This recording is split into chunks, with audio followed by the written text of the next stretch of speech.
तो चलिए शुरुआत करते हैं और फर्स्ट क्वेश्चन आप लोग के सामने है। चलिए बताइएगा यहाँ पर, देखिएगा कितना बेहतरीन क्वेश्चन से कह रहा है, भारत एक गणतंत्र है। गणतंत्र का मतलब क्या होता है आप लोग बताइएगा। भारत तो गणतंत्र है, गणतंत्र देश है, लेकिन गणतंत्र का मतलब क्या होता है सब लोग ये बताइएगा, ठीक है। शासक राजा या रानी होती है। ऑप्शन बी करा कि शासक राजा या रानी का सीधा वंशज होता है। ऑप्शन सी यहाँ पर कह रहा है कि राज्य का प्रमुख उसके लोगों द्वारा परोक्ष रूप से चुना जाता है। और ऑप्शन डी यहाँ पर कह रहा है कि वह दिन जब भारत स्वतंत्र हुआ। तो बताएंगे सब लोग इस प्रश्न का सही उत्तर क्या होगा। बहुत ही बेहतरीन क्वेश्चन से बाबू, और एग्जाम ओरिएंटल सब क्वेश्चन से। तो सब लोग क्या करेंगे, जवाब देंगे, ठीक है। सब लोग क्या करेंगे, जवाब देंगे। याद रखिएगा इस प्रश्न का जो सही उत्तर हो जाएगा, ऑप्शन क्या रहेगा, हमेशा रखिएगा सी हो जाएगा। ऑप्शन में जो भी सी बता रहे हैं उनका बिल्कुल सही उत्तर हो गया। याद रखिएगा राज्य का प्रमुख उसके लोगों द्वारा क्या होता है, परोक्ष रूप से क्या होता है, चुना जाता है। ये भी आप लोग क्या कीजिएगा, हमेशा याद रखिएगा।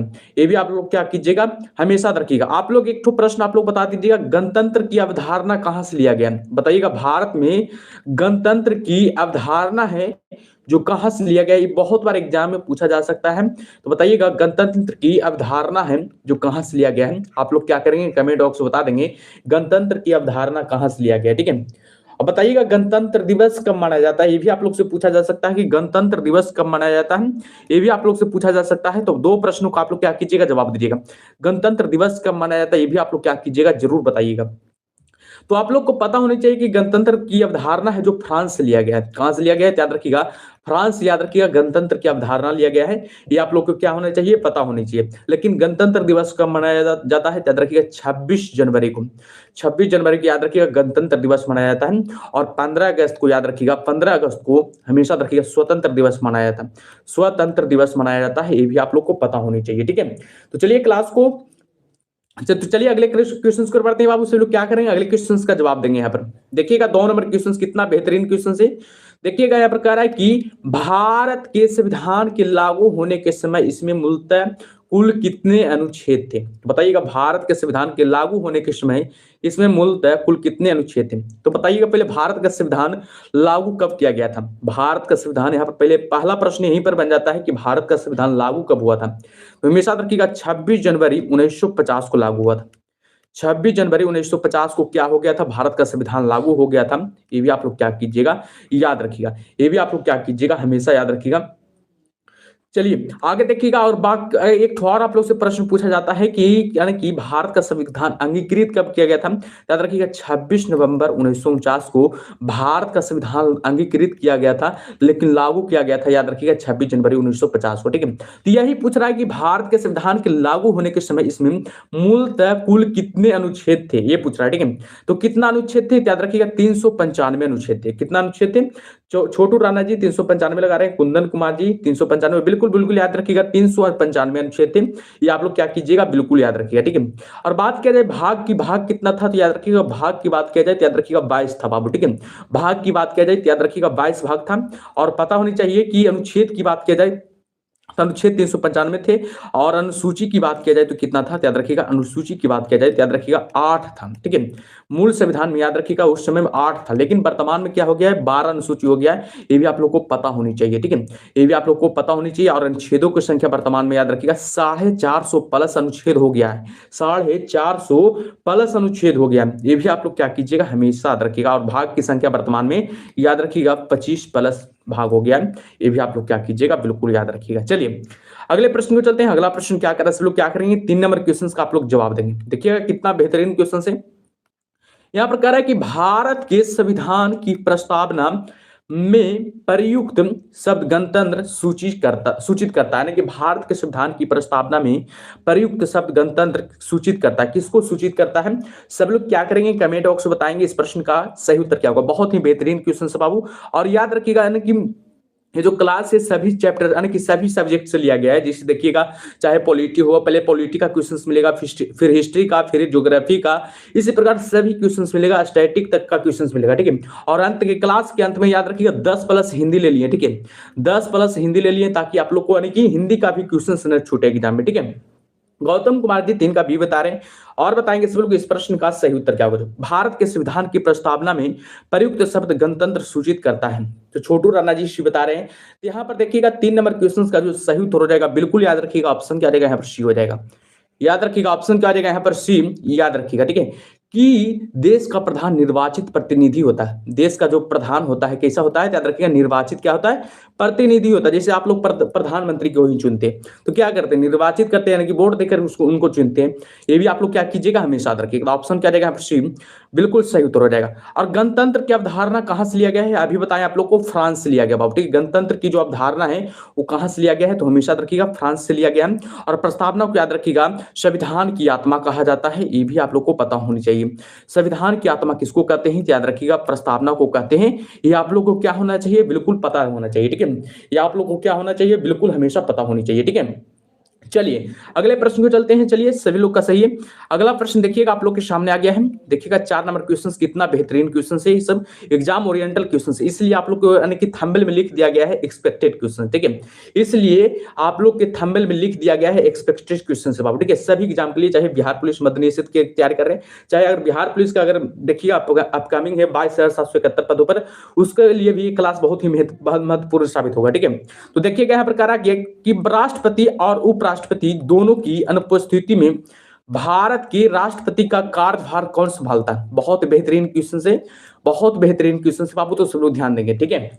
अगर राष्ट्रपति और उपराष्ट्रपति दोनों ही अनुपस्थित हो तो भारत के राष्ट्रपति का कार्यभार कौन संभालेगा, ये पूछ रहा है। तो बताएंगे सब लोग 4 नंबर क्वेश्चन का सही उत्तर क्या होगा। छोटू राणा जी 4 का ये बता रहे हैं, और बताएंगे बाबू इस प्रश्न का सही उत्तर क्या होगा, गौतम कुमार जी ये बता रहे हैं। तो सब लोग क्या करेंगे, जवाब देंगे इस प्रश्न का सही उत्तर क्या होगा। बहुत ही बेहतरीन क्लास चल रहा है, इससे देखिएगा बहुत यानी कि लगभग ये जो एक्सपेक्टेड क्वेश्चन है, याद रखिएगा लगभग 15 क्लास चलेगा, इसका 15 क्लास चलेगा। बहुत ही बेहतरीन तरीका से आप लोग को जीएस की तैयारी हो जाएगा, ठीक है। संध्या कुमारी जी ये बता रहे हैं। याद रखिएगा 4 नंबर क्वेश्चन की बात किया जा रहा है, याद रखिएगा ऑप्शन क्या देगा, ये हो जाएगा भारत का मुख्य न्यायाधीश कौन करता है, याद रखिएगा भारत का मुख्य न्यायाधीश करता है। ऑप्शन क्या देगा यहाँ पर ए, बिल्कुल सही उत्तर हो जाएगा। याद रखिएगा ऑप्शन क्या देगा, जो भी ए बता रहे हैं उनका बिल्कुल सही उत्तर हो गया, ठीक है। चलिए अगले प्रश्न में चलते हैं। अगला प्रश्न क्या करा, सब लोग 5 नंबर क्वेश्चन का आप लोग जवाब दीजिएगा। बहुत ही बेहतरीन क्वेश्चन से देख सकते हैं आप लोग। क्या करा कि भगोड़ा आर्थिक अपराधी विधेयक 2017 किस मंत्रालय द्वारा पेश किया गया था, बताइएगा। भगोड़ा आर्थिक अपराधी विधेयक है 2017 किस मंत्रालय द्वारा पेश किया गया था। बहुत बेहतरीन क्वेश्चन से और एग्जाम ओरिएंटल सब क्वेश्चन से, तो सब लोग क्या करेंगे, जवाब देंगे। इस प्रश्न का सही उत्तर क्या होगा, जो 5 नंबर क्वेश्चन का जवाब दीजिएगा। इस प्रश्न का सही उत्तर क्या होगा, जो चलिए बताइएगा इस प्रश्न का सही उत्तर क्या होगा, जो बहुत बेहतरीन क्वेश्चन है बाबू। तो चलिए पिंकी कुमारी जी राधे राधे सर, राधे राधे सभी को बाबू। चलिए बताइएगा, छोटू राणा जी 5 का डी बता रहे हैं, गौतम कुमार जी 5 का सी बता रहे हैं। तो बिल्कुल याद रखिएगा वित्त मंत्रालय द्वारा भगोड़ा आर्थिक अपराधी विधेयक 2017 किस मंत्रालय द्वारा पेश किया गया था, याद रखिएगा वित्त मंत्रालय द्वारा पेश किया गया था। और कहां पेश किया गया था ये भी आप लोग को पता होनी चाहिए, याद रखिएगा संसद में पेश किया गया था। कहां पेश किया गया था, याद रखिएगा संसद में पेश किया गया था, ठीक है। लेकिन संसद ने इसको पारित कब किया था, यानी कि भगोड़ा आर्थिक अपराधी विधेयक को पारित कब किया था, बताइएगा। भगोड़ा आर्थिक अपराधी विधेयक को पारित कब किया था, याद रखिएगा 2018 में। याद रखिएगा जुलाई 2018 में इसको पारित किया था, ठीक है। जुलाई 2018 में इसको पारित किया था। ये भी आप लोग क्या कीजिएगा, बिल्कुल याद रखिएगा, ठीक है। चलिए अगले प्रश्न में चलते हैं। अगला प्रश्न क्या कर रहा है, यहाँ पर 6 नंबर क्वेश्चन का आप लोग क्या करेंगे, जवाब देंगे। बहुत ही बेहतरीन क्लास है, ठीक है। देखिए कह रहा है कि इनमें से कौन से भारतीय प्रधानमंत्री ने संसद का सम्मान नहीं किया था। इनमें से कौन सा भारतीय प्रधानमंत्री है जो संसद का सम्मान नहीं किया था।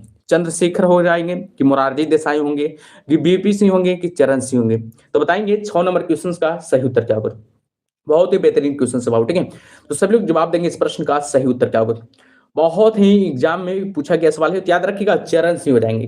कौन हो जाएंगे, तो याद रखिएगा चरण सिंह। याद रखिएगा संसद को सम्मान नहीं किए थे, ठीक है। चरण सिंह याद रखिएगा संसद को सम्मान नहीं किए थे। छोटू राणा बिल्कुल डी लगा रहे हैं, बिल्कुल सही है, ठीक है। चरण सिंह जी हो जाएंगे जो कि संसद का नहीं सम्मान किए थे। ऑप्शन क्या रहेगा यहाँ पर डी, बिल्कुल सही उत्तर हो जाएगा।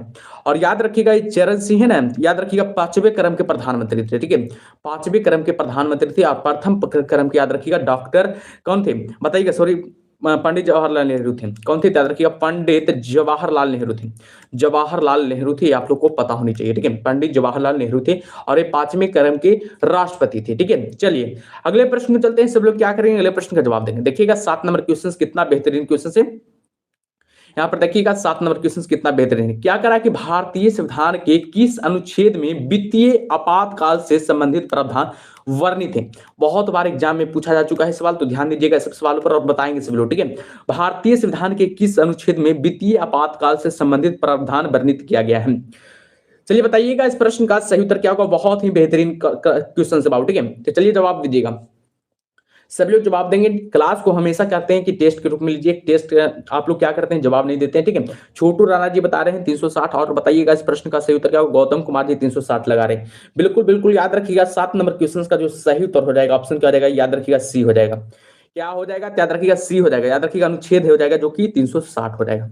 क्या हो जाएगा, याद रखिएगा अनुच्छेद 360 के तहत, याद रखिएगा वित्तीय आपातकाल से संबंधित प्रावधान, याद रखिएगा किसमें है, याद रखिएगा अनुच्छेद 360 में हो जाएगा।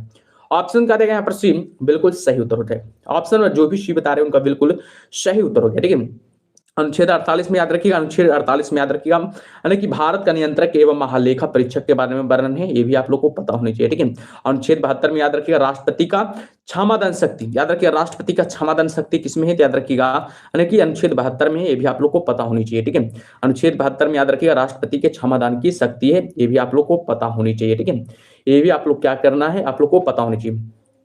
चलिए अगले प्रश्न में चलते हैं। अगला प्रश्न क्या करा, सब लोग 8 नंबर क्वेश्चन का आप लोग क्या करेंगे, जवाब देंगे। देखिएगा कितना बेहतरीन क्वेश्चन है।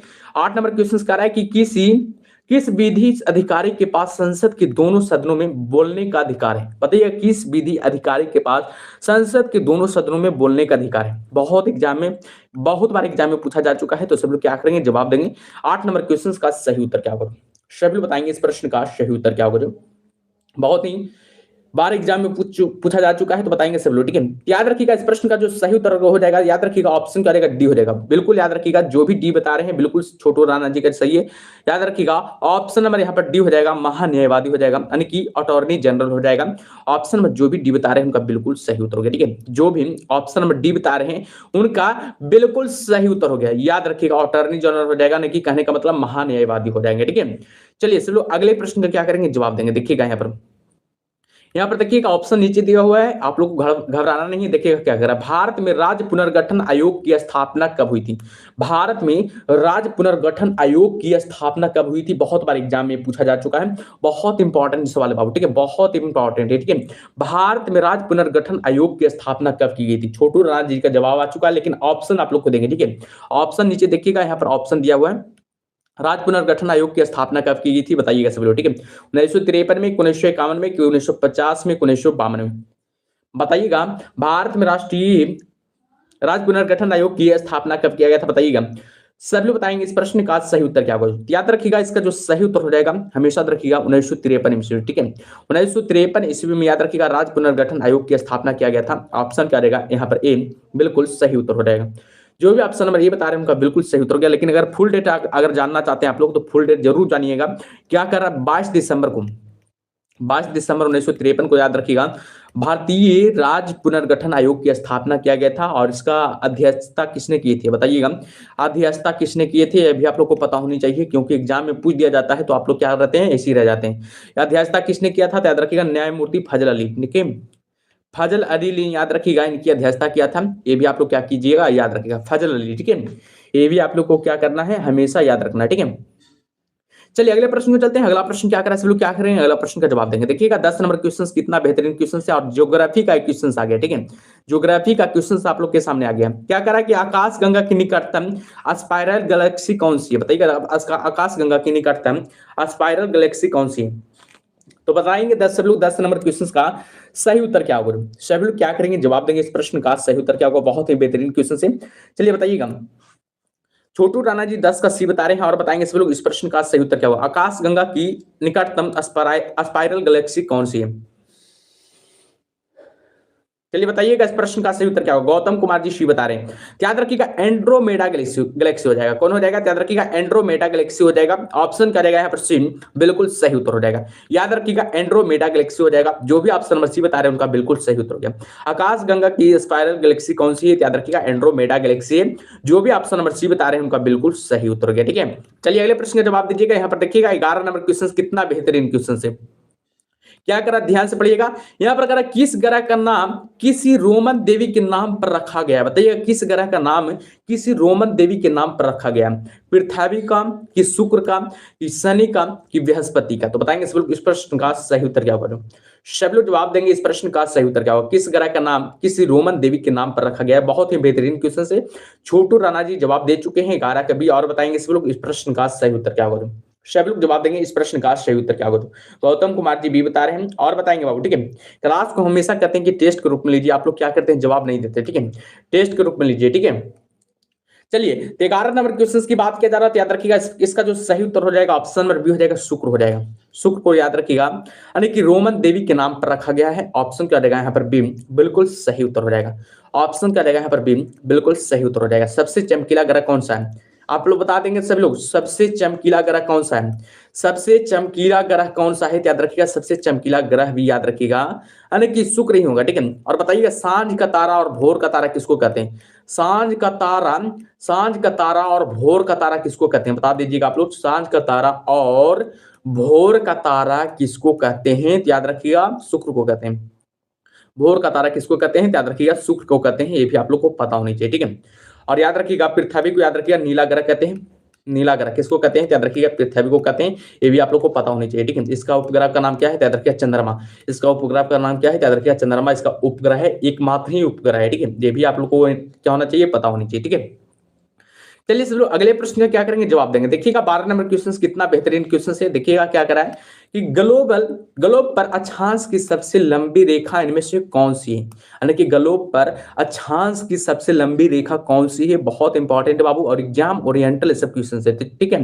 तो बताएंगे सब लोग 12 नंबर क्वेश्चन का सही उत्तर क्या होगा। सब लोग क्या करेंगे, 12 नंबर क्वेश्चन का आप लोग क्या करेंगे, जवाब देंगे इस प्रश्न का सही उत्तर क्या होगा। ग्लोब पर अक्षांश की सबसे लंबी रेखा इनमें से कौन सी है, तो बताएंगे सब लोग इस प्रश्न का सही उत्तर क्या होगा। चलिए बताइएगा, उत्तरी ध्रुवीय वृत्त होगा, कि भूमध्य रेखा होगा, कि कर्क रेखा होगा, कि मकर रेखा होगा, सब लोग बताएंगे इस प्रश्न का सही उत्तर क्या होगा। याद रखिएगा 12 नंबर क्वेश्चन की बात किया जा रहा है बाबू, तो याद रखिएगा 12 नंबर क्वेश्चन का जो सही उत्तर हो जाएगा ऑप्शन का रहेगा यहाँ पर बी हो जाएगा, यानी कि भूमध्य रेखा हो जाएगा। याद रखिएगा कौन हो जाएगा, याद रखिएगा भूमध्य रेखा हो जाएगा।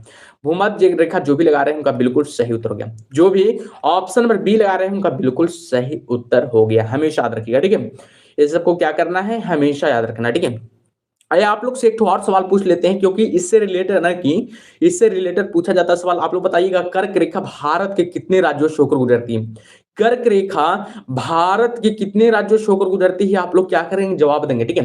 कर्क रेखा भारत के कितने राज्यों से होकर गुजरती है, सभी लोग क्या करेंगे कमेंट बॉक्स में बताएंगे, ठीक है। सब लोग क्या करेंगे कमेंट बॉक्स में बताएंगे, ठीक है। तो याद रखिएगा कर्क रेखा भारत के 8 राज्यों से होकर गुजरती है बाबू, ठीक है। याद रखिएगा 8 राज्यों से होकर गुजरती है, ये आप लोग क्या कीजिएगा, बिल्कुल याद रखिएगा। एक तो पुराना ट्रिक आप लोग जानते होंगे, मित्र पर गमछा झाड़, क्या जानते हैं, मित्र पर गमछा झाड़ एक पुराना ट्रिक है, ये आप लोग क्या कीजिएगा, बिल्कुल याद रखिएगा। मित्र पर गमछा झाड़ ये पुराना ट्रिक है, ये आप लोग क्या कीजिएगा, हमेशा ट्रिक को याद रखिएगा, ये हमेशा क्या कीजिएगा, ट्रिक को याद रखिएगा, ठीक है।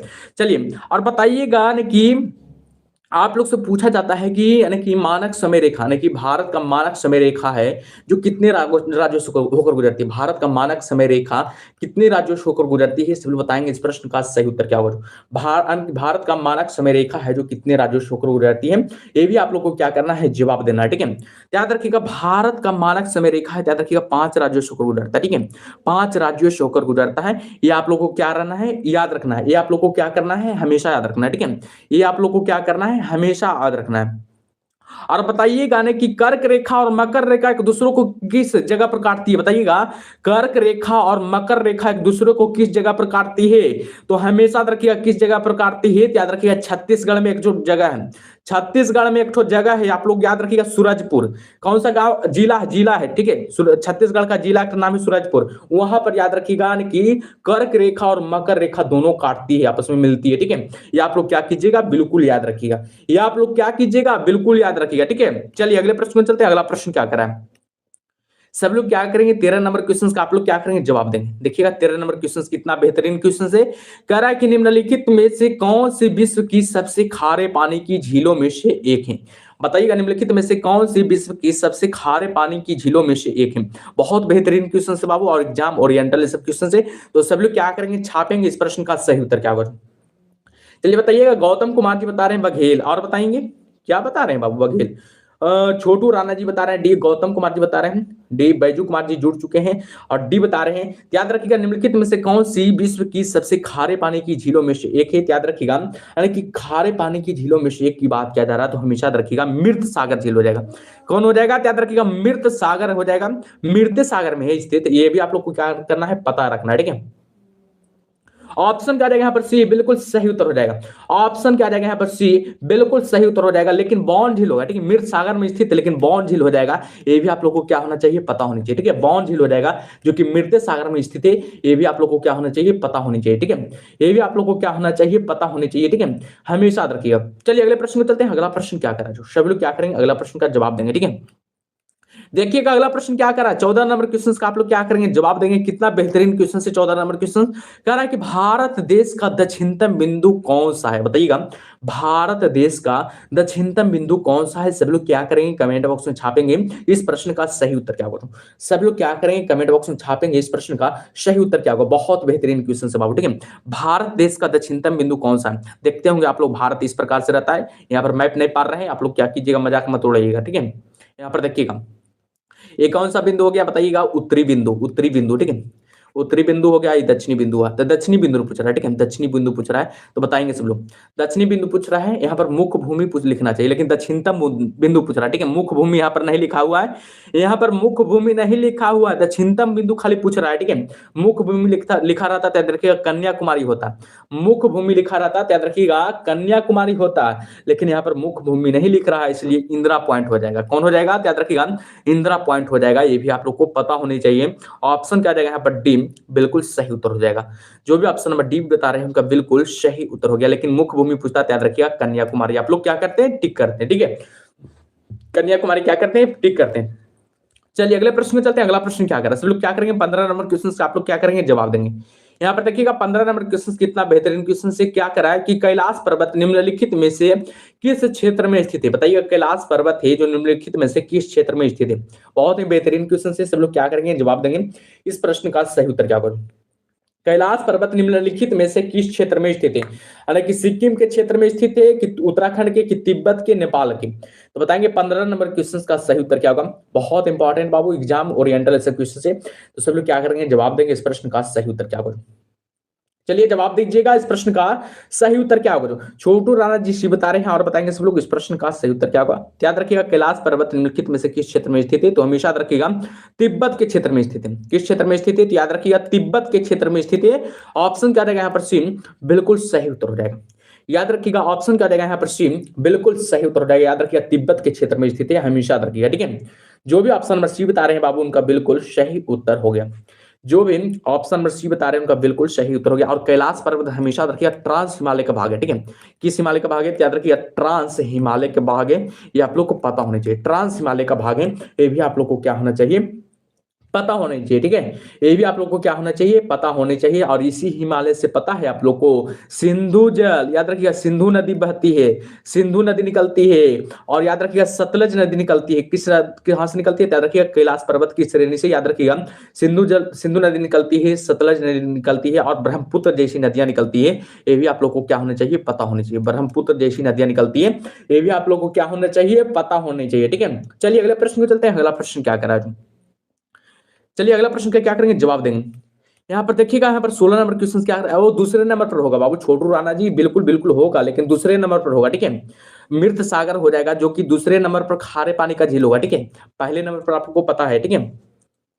चलिए यहाँ पर देखिएगा 16 नंबर क्वेश्चन क्या करा है, इनमें से कौन सा ब्रह्मपुत्र नदी का उद्गम स्थल है? बताइए, इनमें से कौन सा ब्रह्मपुत्र नदी का उद्गम स्थल है? गंगोत्री होगा कि तसो लमाहो झील होगा कि मानसरोवर झील होगा कि गोमुख होगा? बताइएगा, इनमें से कौन सा ब्रह्मपुत्र नदी का उद्गम स्थल है? तो बताएंगे सब लोग इस प्रश्न का सही उत्तर क्या होगा। छोटू राणा जी शी बता रहे हैं और बताएंगे सब लोग इस प्रश्न का सही उत्तर क्या होगा। सभी लोग क्या करेंगे, कमेंट बॉक्स में बताएंगे इस प्रश्न का सही उत्तर क्या होगा। इनमें से कौन सा ब्रह्मपुत्र नदी का उद्गम स्थल है? याद रखिएगा ब्रह्मपुत्र नदी का उद्गम स्थल की बात किया जा रहा था। थोड़ा सा आप लोग को क्या करना है, जवाब देना है और ध्यान देना है, ठीक है। याद रखिएगा इस प्रश्न का जो सही उत्तर हो जाएगा, ऑप्शन क्या रहेगा, मानसरोवर झील हो जाएगा। कौन हो जाएगा? याद रखिएगा मानसरोवर झील हो जाएगा। जो याद रखिएगा यानी कि ब्रह्मपुत्र नदी का क्या है उद्गम स्थल है, ये भी आप लोगों को क्या होना चाहिए पता होना चाहिए। और याद रखिएगा मानसरोवर यानी कि बताइएगा ब्रह्मपुत्र नदी का भारत में कुल कितना लंबाई है बताइएगा, इसकी लंबाई पहले बताइएगा, इसकी लंबाई कुल कितना है, याद रखिएगा 2900 किलोमीटर याद रखिएगा इसकी लंबाई है, ये भी आप लोगों को क्या होना चाहिए पता होनी चाहिए, ठीक है, ये भी आप लोगों को क्या होना चाहिए हमेशा पता होनी चाहिए बाबू, ठीक है। और याद रखिएगा मानसरोवर झील से निकलती है, तो याद रखिएगा अरुणाचल प्रदेश में सबसे पहले प्रवेश करती है। किस कहां प्रवेश करती है, तो याद रखिएगा अरुणाचल प्रदेश में सबसे पहले प्रवेश करती है। और याद रखिएगा असम में भी प्रवेश करती है, ठीक है, असम घाटी से निकल जाती है, ठीक है, असम घाटी से निकल जाती है और बांग्लादेश में फिर प्रवेश कर जाती है। कहां प्रवेश कर जाती है, तो याद रखिएगा बांग्लादेश में प्रवेश कर जाती है। और बांग्लादेश में इसको ब्रह्मपुत्र नदी को याद रखिएगा, बांग्लादेश में ब्रह्मपुत्र नदी को याद रखिएगा क्या कहा जाता है, जमुना के नाम से जाना जाता है। किस नाम से जाना जाता है, याद रखिएगा जमुना के नाम से जाना जाता है। और याद रखिएगा और ये कहां जाकर गिरती है, यानी कि ब्रह्मपुत्र नदी कहां जाकर गिरती है, तो याद रखिएगा बंगाल की खाड़ी में जाकर गिरती है, बंगाल की खाड़ी में जाकर गिरती है, ये भी आप लोग को क्या होना चाहिए पता होनी चाहिए, बंगाल की खाड़ी में जाकर गिरती है, ये भी आप लोगों को क्या होना चाहिए पता होनी चाहिए, ठीक है। चलिए, और भारत की सबसे चौड़ी नदी कौन सी है बताइएगा, भारत की सबसे चौड़ी नदी कौन सी है, याद रखिएगा भारत की सबसे चौड़ी नदी याद रखिएगा ब्रह्मपुत्र नदी हो जाएगा, ठीक है, भारत की सबसे चौड़ी नदी कौन हो जाएगा, याद रखिएगा ब्रह्मपुत्र नदी हो जाएगा, ये भी आप लोगों को क्या होना चाहिए पता होना चाहिए, ठीक है। चलिए अगले प्रश्न को चलते हैं, सब लोग क्या करेंगे 17 नंबर क्वेश्चन का आप लोग क्या करेंगे जवाब देंगे, देखिएगा कितना बेहतरीन क्वेश्चन है 17 नंबर क्वेश्चन। यहाँ पर क्या करा कि इनमें से किसे मिल्कमैन ऑफ इंडिया कहा जाता है, इनमें से किसे मिल्कमैन ऑफ इंडिया कहा जाता है, बहुत ही बेहतरीन क्वेश्चन से और एग्जाम ओरिएंटल ऐसे क्वेश्चन से, तो सब लोग क्या करेंगे जवाब देंगे। इस प्रश्न का सही उत्तर क्या होगा, छोटू राणा जी 17 का ये बता रहे हैं और बताएंगे सब लोग इस प्रश्न का सही उत्तर क्या होगा, इनमें से किसे मिल्कमैन ऑफ इंडिया कहा जाता है, सब लोग क्या करेंगे जवाब देंगे। आर्मी लवर जी बता रहे हैं ये, और बताएंगे गौतम कुमार जी ये बता रहे हैं, संध्या कुमार जी ये बता रहे हैं और बताएंगे बाबू इस प्रश्न का सही उत्तर क्या होगा, सब लोग क्या करेंगे जवाब देंगे, ठीक है। याद रखिएगा मिल्कमैन ऑफ इंडिया किसे कहा जाता है, याद रखिएगा 17 नंबर क्वेश्चन का जो सही उत्तर हो जाएगा हमेशा याद रखिएगा ऑप्शन नंबर ये हो जाएगा डॉक्टर वर्गीज कुरियन को, किसको कहा जाता है, याद रखिएगा डॉक्टर वर्गीज कुरियन को याद रखिएगा मिल्कमैन ऑफ इंडिया कहा जाता है। ऑप्शन क्या जाएगा यहाँ पर ए, बिल्कुल सही उत्तर हो जाएगा, ऑप्शन क्या जाएगा यहाँ पर ए, बिल्कुल सही उत्तर हो जाएगा। आप लोग को पता होनी चाहिए, थोड़ा सा आप लोग जान लीजिएगा, ठीक है, जानना बहुत जरूरी है, ठीक है। इनका जन्म कहां हुआ था बताइएगा आप लोग, इनका जन्म कहां हुआ था, डॉक्टर वर्गीज कुरियन का जन्म कहां हुआ था बताइएगा, याद रखिएगा जन्म हुआ था यानी कि कोझिकोड यानी कि केरल में हुआ था, ठीक है, केरल के कोझिकोटा में हुआ था, केरल के कोझिकोटा में इनका जन्म हुआ था, ये आप लोग को पता होनी चाहिए। लेकिन जन्म कब हुआ था ये भी आप लोग बता दीजिएगा, तो याद रखिएगा 26 नवंबर 1921 को, 26 नवंबर 1921 को इनका क्या हो गया था, जन्म हो गया था, ये भी आप लोग को पता होनी चाहिए। और डॉक्टर वर्गीज कुरियन किससे संबंधित है बताइएगा, डॉक्टर वर्गीज कुरियन किससे संबंधित है, तो बताइएगा श्वेत क्रांति से संबंधित है, किससे संबंधित है, याद रखिएगा श्वेत क्रांति का जनक माना जाता है, ये भी आप लोग को पता होनी चाहिए। श्वेत क्रांति का जनक किसको माना जाता है, याद रखिएगा डॉक्टर वर्गीज कुरियन को माना जाता है, ये भी आप लोग क्या कीजिएगा बिल्कुल याद रखिएगा, ठीक है, ये भी आप लोग क्या कीजिएगा बिल्कुल याद रखिएगा, ठीक है। और बताइएगा आप लोग को बताना है, इनको याद रखिएगा कौन कौन सा पुरस्कार मिला था, याद रखिएगा रेमन मैग्सेस पुरस्कार भी मिला था और पद्म विभूषण पुरस्कार भी मिला था, ये भी आप लोग को क्या होना चाहिए पता होना चाहिए, ठीक है। चलिए अगले प्रश्न में चलते हैं, अगला प्रश्न क्या करा है, सब लोग 18 नंबर क्वेश्चन का आप लोग क्या करेंगे जवाब देंगे, देखिएगा कितना बेहतरीन क्वेश्चन है। 18 नंबर क्वेश्चन कह रहा है कि राष्ट्रीय राजमार्ग यानी कि 48 यानी कि NH48 का विस्तार कहां तक है बताइएगा, NH48 का विस्तार है जो कहां तक है, सब लोग क्या करेंगे कमेंट बॉक्स में बताएंगे इस प्रश्न का सही उत्तर क्या होगा। NH48 का विस्तार है जो कहां तक है, दिल्ली से चेन्नई होगा कि दिल्ली से गुवाहाटी होगा कि दिल्ली से कोलकाता होगा कि दिल्ली से हैदराबाद होगा, एकदम क्वेश्चन को क्या करना है फोड़ देना, ठीक है। क्लास वहीं कीजिए जहां पर क्वेश्चन को तोड़ा जाता है, ठीक है, क्लास वहीं कीजिए, हम बार बार कहते हैं कि क्लास वहीं कीजिए जहां पर क्वेश्चंस को आप लोग क्या किया जाता है तोड़ा जाता है, ठीक है, अन्यथा मतलब वहां नहीं कीजिए, ठीक है। चलिए बताइएगा राष्ट्रीय राजमार्ग यानी कि NH48 का विस्तार कहां तक है, तो बताएंगे आर्मी लवर जी बता रहे हैं, संध्या कुमारी जी ये बता रहे हैं और बताएंगे 18 नंबर क्वेश्चन का सही उत्तर क्या होगा। याद रखिएगा NH48 का जो विस्तार है हमेशा रखिएगा दिल्ली से चेन्नई तक है, कहां तक है याद रखिएगा दिल्ली से चेन्नई तक है। ऑप्शन क्या रहेगा यहाँ पर ए, बिल्कुल सही उत्तर हो जाएगा, याद रखिएगा दिल्ली से चेन्नई तक है, जो भी ऑप्शन नंबर ए बता रहे हैं उनका बिल्कुल सही उत्तर हो गया, जो भी ऑप्शन नंबर ए बता रहे हैं उनका बिल्कुल सही उत्तर हो गया, ठीक है। आप लोग को थोड़ा सा ये भी जानना है कि NH48 का तो विस्तार आप लोग को पता चलेगा कि दिल्ली से चेन्नई तक है, ठीक है, दिल्ली से चेन्नई तक इसका विस्तार है। लेकिन ये आप लोग से पूछ दिया जाए कि NH 48 कितने राज्यों से होकर गुजरती है, यानी कि राष्ट्रीय राजमार्ग 48 है, जो कितने राज्यों से होकर गुजरती है, याद रखिएगा 7 राज्यों से होकर गुजरती है। कितने राज्यों से होकर गुजरती है, याद रखिएगा 7 राज्यों से होकर गुजरती है। ये आप लोग को क्या होना चाहिए, पता होना चाहिए, ठीक है। तो इसकी लंबाई भी पूछा जा सकता है एग्जाम में कि लंबाई इसका कितना है, यानी कि NH 48 का लंबाई कितना है भाई, ये भी पूछा जा सकता है आप लोग से। याद रखिएगा NH 48 का जो लंबाई है हमेशा याद रखिएगा 2807 किलोमीटर है। कितना किलोमीटर है, याद रखिएगा 2807 किलोमीटर इसका लंबाई है। ये भी आप लोग को क्या होना चाहिए, पता होना चाहिए, ठीक है। ये भी आप लोग को क्या होना चाहिए, पता होना चाहिए, ठीक है। चलिए अगले प्रश्न में चलते हैं। अगला प्रश्न क्या करा, जो सभी लोग क्या करेंगे 19 नंबर क्वेश्चन का आप लोग को जवाब दीजिएगा।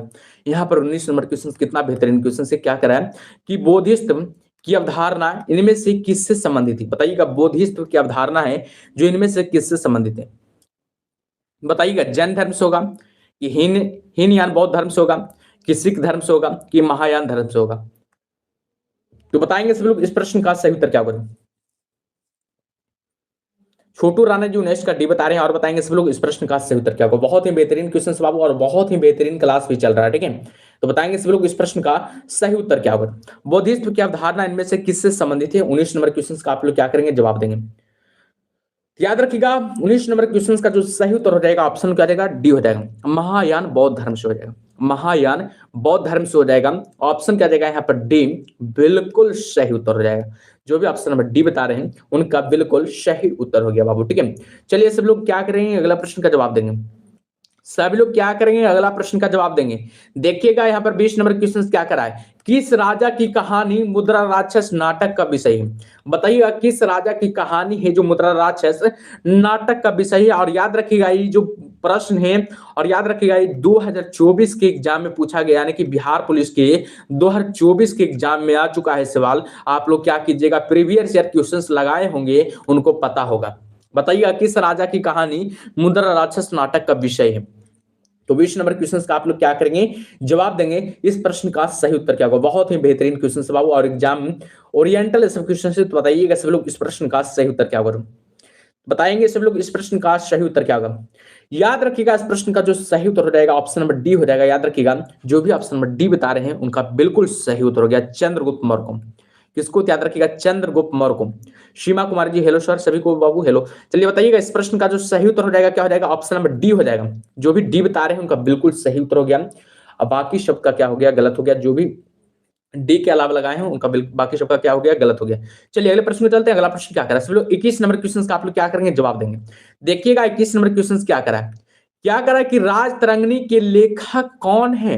बहुत ही बेहतरीन क्वेश्चन से, राजतरंगिणी के लेखक कौन है बताइएगा। कालिदास होगा कि चंद्रभद्राई होगा कि जयदेव होगा कि कलहन होगा, बताइएगा। छोटू राणा जी किसका डी बता रहे हैं और बताएंगे सब लोग। संध्या कुमारी जी डी बता रहे हैं, सभी लोग बताएंगे इस प्रश्न का सही उत्तर क्या होगा। बहुत ही आसान क्वेश्चन और बहुत ही बेहतरीन क्वेश्चन से, तो बताएंगे राजतरंगिणी के लेखक कौन है। सब लोग क्या करेंगे, कमेंट बॉक्स में छापेंगे इस प्रश्न का सही उत्तर क्या होगा।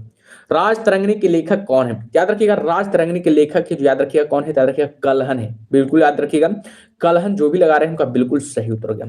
कलहन जो भी लगा रहे हैं उनका बिल्कुल सही उत्तर हो गया। ऑप्शन नंबर यहाँ पर क्या हो जाएगा, डी हो जाएगा, कलहन हो जाएगा, ठीक है। राजतरंगिणी के लेखक कौन है, याद रखिएगा कलहन हो जाएगा। ऑप्शन क्या जाएगा, डी बिल्कुल सही उत्तर हो जाएगा। लेकिन राजतरंगिणी लिखा किस भाषा में गया है, बताइएगा किस भाषा में लिखा गया है, बताइएगा। राजतरंगिणी है जो किस भाषा में लिखा गया है, याद रखिएगा हमेशा संस्कृत भाषा में लिखा गया। किस भाषा में लिखा गया है, याद रखिएगा संस्कृत भाषा में भी लिखा गया। ये आप लोगों को क्या होना चाहिए, पता होनी चाहिए, ठीक है। चलिए सब लोग क्या करेंगे, अगला प्रश्न का जवाब देंगे। यहाँ पर अगला प्रश्न आप लोग के सामने है, क्या करा 22 नंबर क्वेश्चन देखिएगा। अजंता की गुफाएं कहाँ स्थित है, बताइएगा। बिल्कुल बिल्कुल छोटू राणा जी याद रखिएगा, अजंता की गुफाएं कहाँ स्थित है, बताइएगा सब लोग। बहुत बार एग्जाम में ये भी सवाल आ चुका है, तो ध्यान देंगे सब लोग, ठीक है। अजंता की गुफाएं हैं जो कहाँ स्थित है, सब लोग क्या करेंगे, कमेंट बॉक्स में छापेंगे। तमिलनाडु में होगा कि छत्तीसगढ़ में होगा कि महाराष्ट्र में होगा कि दिल्ली में होगा।